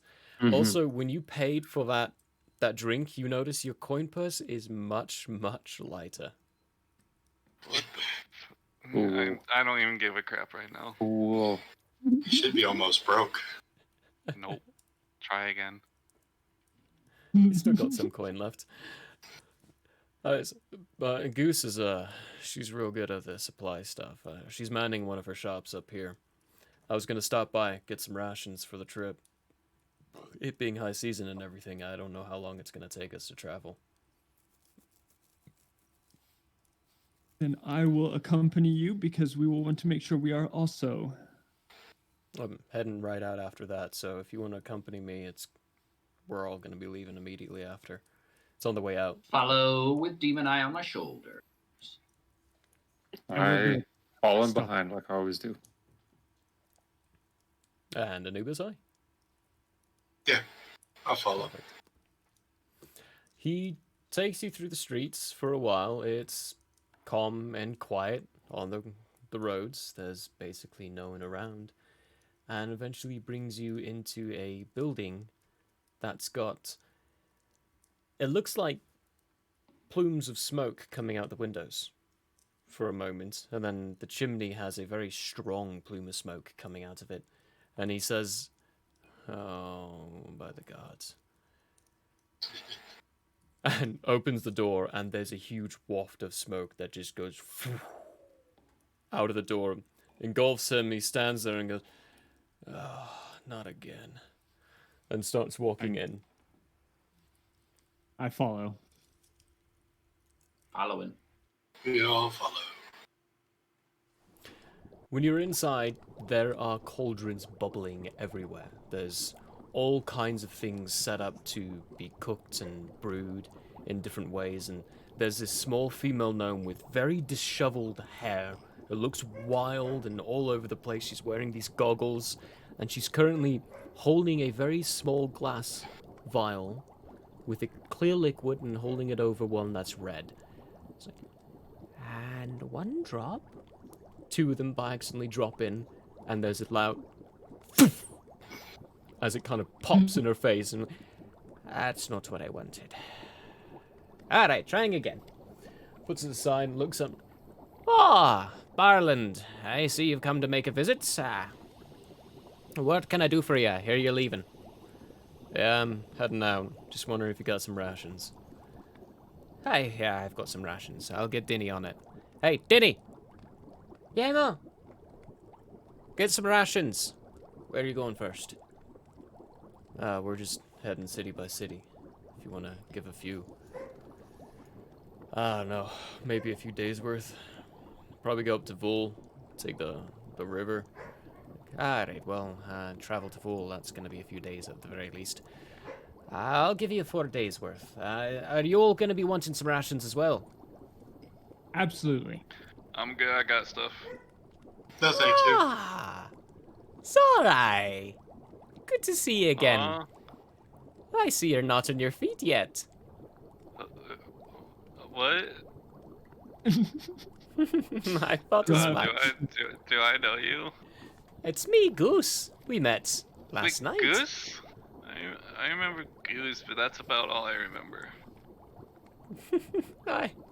Well, I figured that might be what you remember. You went a bit hard last night. That was a night to remember, and you've forgotten. Makes me more pleased. I guess I do remember something about arrows, but I Oh, don't aye. remember if that was a dream or not. Wasn't a dream. We're in the wrong shop for that, though. That's going to be in my fletching shop down south. But this one, though, Darn. this one we deal with salves and different kinds of liquids and solutions. We've got rations, we've got some healing salves. I don't know exactly what you'd be looking for. I'm just falling asleep on Prologue's shoulder. I think we'll be Right. Dog looking for accepts rations. this responsibility. We're mostly concerned about rations. Alright, rations. Well, it's 3 copper for a day's rations. There's 5 of you. So you're going to be looking for, well, Only 3, 5 because I days. said it. And Anubis doesn't. She doesn't know that. So there's 5 of you. 5 times 3, that's 15 times 5, 75 copper. Or, 7 silver and 5 copper. Or as this group does. Here's a gold. Funny enough, Paratus does in fact pull out a gold and say, "Go ahead and keep the change. We'll take that." Oh, very friendly of you. Thank you. Thank you. Denny! Denny! Yeah, Get the man. good stuff. You need to get more rations. 5 people, 5 nights. Okay, ma. Right. He'll be out in just a moment then.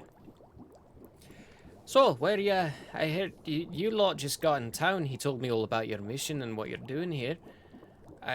What, you're leaving so soon?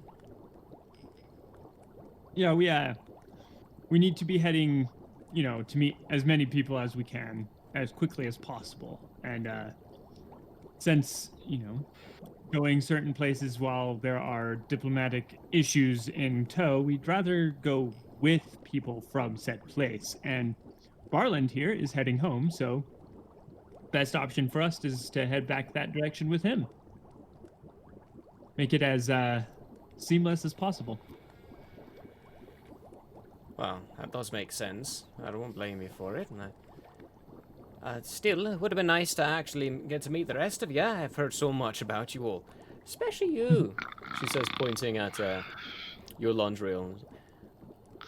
He's got a bit of a love-hate relationship with you. He loves you and he hates you. He loves to hate you. Okay, I kind of look from her up at Zorai and then back at her, and I'm gonna be like, it's not mutual. She kind of smiles at it and is like, well, you're going to be traveling on the roads. It can be dangerous in this time frame. If you're just looking for the rations, that's fine. But if there's anything else, let me know. And the boy comes running around with this satchel full of rations. Here you go, ma. Oh, thank you, boy. Brings it all, pops on the deck. On the table. Here's you go. I'm not going to take anything from you, Barlin. They already overpaid, so I'm just going to include you inside their payment. I'm alright with that. Thanks. Excellent. Rock on. That's what I was trying to do, I'm not gonna lie. Like, right, well, here's our rations. Takes it. And you guys have any animals? You need any? I was just planning on walking. Using my own feet. Yeah, I don't think we have any animals. That'll do. That'll do. Well, perfect. How dare you forget about Steve? Steve is a pseudo dragon. He Steve is way more. not rideable. He heads on out the door, kind of does a back goodbye wave, and says, "I'll see you later, Goose." Like, see you later, Barland. Be careful out there. He I will heads on out. Barland. Okay, And follow in. as you all And wave to Goose as we go. perfect. As you're all leaving, what's his nuts? Barland, he explains to you and says, not all of the kind here hate our kind. Goose is actually one of the friendly ones. She doesn't necessarily like humans, but she likes me at least. So I usually tend to try to give her my patronage when I can. She's nice and friendly that way. We're not too far from the wall, actually. One of the wall entrances and exits. We're gonna head north a little bit to Vul. It's safer to travel by water in these times. From Vul, we can take a boat to Mardrim. And we'll have to go by foot from Mardrim to Yark, and Juch, and then from there we'll hit the neutral zone. It's gonna take a little bit, but we'll make it. It's high season too, so it could be very beneficial to travel during high season. Could potentially cut a few days off our travel time. I am most curious as to know what you all seem to be referring to when talking about high season and travel, because a lot of talk on that. He claps you on the back and says, well, I think you're about to find out firsthand experience. Indeed. And continues walking past. Give me some perception checks. Nah, I'm good. Yeah, you're conked out on the shoulder, still suffering from your hangover. 15. 9. What was yours, Prascottus? 0. 15. 15? Okay.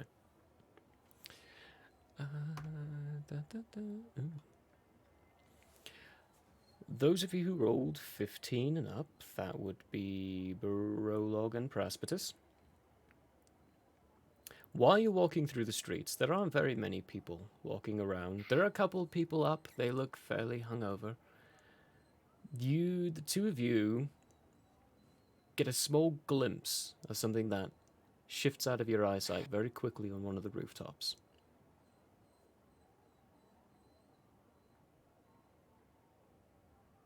our usual winged one is out cold. I'm going to Returns to Serapis. Asks him, "Did you see that on the roof? What would you like to do?" keep an eye out for now. I'm going to let Yolandriel and Anubisai know that I just witnessed, or that Brolog and I just saw something out of the corner of our eye, and to keep an eye out on the roof as well. As you Okay, do, as you're I'll do all so. still walking by, Barland leans over and says, "Looks like you've got the eye of a Laban, one of their operatives. He'll follow us. He won't attack us, though. They're just here to watch." Come on. Sneaky. As long as he doesn't attack, I think we should be fine. As long as I'm by your side, he shouldn't. Perfect, then we will stay by your side. Nah, this is one of the techniques that they do. It's Falia's idea. It's a bit of a study idea. They study the enemy, study what they do, study how they act, study how they interact with each other, and then assault from there. I can respect that. They've got a book about Sarai. They've got a book about Sarai, indeed. At this point, they probably do. Quick thing, though. You guys might want to check your belongings. If he's following us now, he was following you last night. I do indeed check. Oh, I definitely double check all of mine. Sure. Brolog checks his belongings. Give me some investigation checks. See if you remember everything you all have in your belongings. I got a natural 20. I got a 2. What'd you say it was? Perception? Investigation. Oh, investigate. That's even fucking worse. Well, it doesn't matter. How many belongings? 8. You all notice that you are indeed missing one thing. As for you, Brolog, you are missing one of your javelins.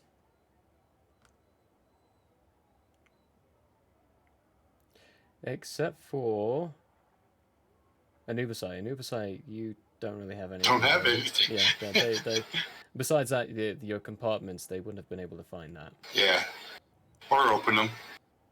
As for Paraspatus, you are missing that lovely book that was given to you by the chief. Oh, ouch. Do I need to make a perception check for when I wake up? When you wake up, yes, you will find out that you're missing that potion of water breathing. Fucking son of a whore. Are they kleptos? And your Laundriel...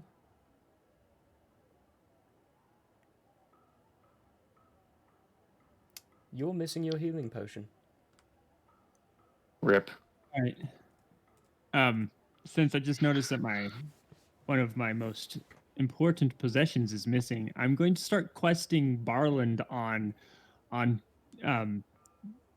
possibilities of getting back what was taken.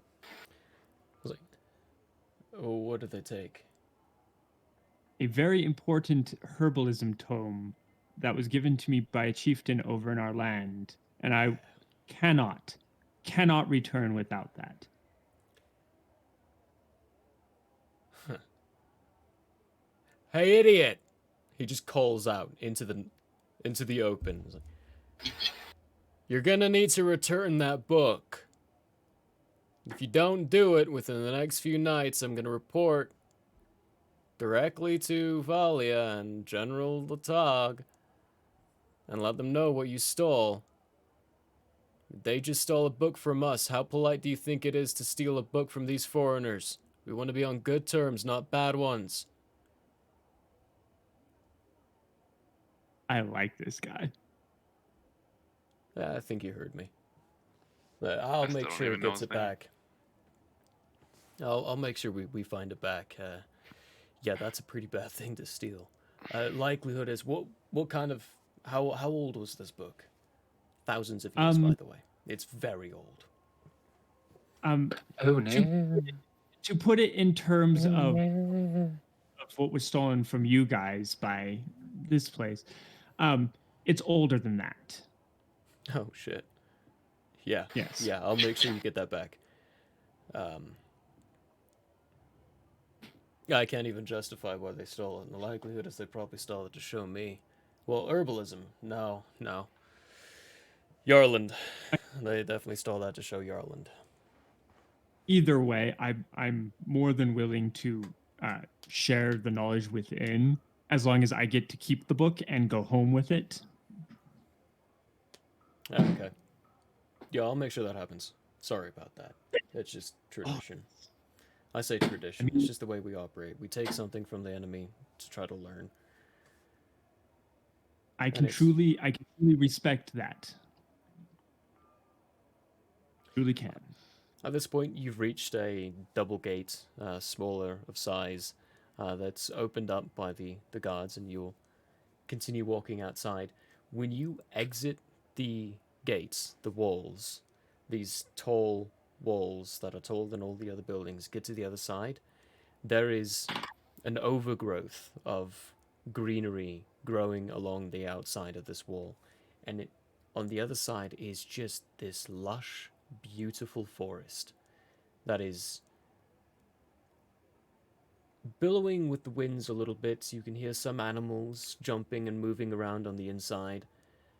And he says, what did I call this place? The outside. That's not what he says, but he says, well, welcome to the Mantress Forest. This is not quite the deepest and thickest part of the Reclorian forests, but it is pretty thick. The deep forest is going to be the worst and the most terrible location. I wouldn't go into the deep forest without someone from one of the neighboring towns. They're the only ones who know how to correctly navigate those areas. He's telling you all this while walking along and moving down the path. Like, for now, we need to continue down this path for about maybe 2.5 days, depending on how high season treats us, to get to Vul. From there, we can hire a boat. Vul's a bit of a different atmosphere. The fishing community. A lot less populated than Danira.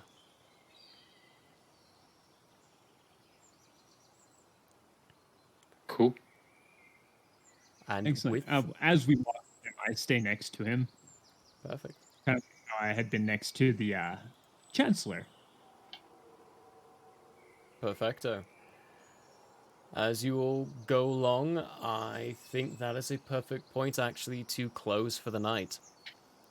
We're going for Heck 3 yeah. hours and 40 minutes, so I think that's a good point. That was good fun. Sorry, you got blackout drunk. Why would you do this to us? Come on, behave yourself. Behave yourself. Hey, time it wasn't my intention. Nah, unfortunately, Goose. That was your intention. Perfect. Well, thank you everyone so much for joining us and coming out again this week. It's always a hoot and a blast and so much fun to share these kind of tales and these stories with you all. Again, happy Mother's Day, because it is Mother's Day in England, so haha. Mothers get 2 Mother's Day from us. Mother's Day. And thank you all very much for the support and the follows. It means a lot to us. We need all that support we can get. And spread the word. Follow our Twitters. Most of us actually have separate individual Twitters. The site does itself as well. We're on every Sunday at 3 p.m. So come back next week. Hopefully we'll have some more information and more stuff for you guys at that point. Or you all at that point. So, see you next week, everyone. Bye. Bye.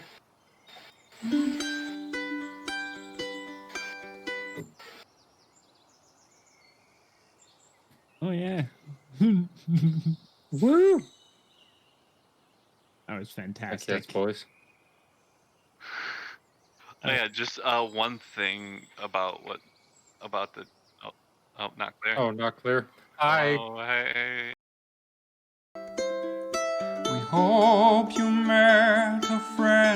this go around. Tired and blurry you may be, but hope your minds are full from this revelry. May peace follow you out. May you return for more giggles and shouts.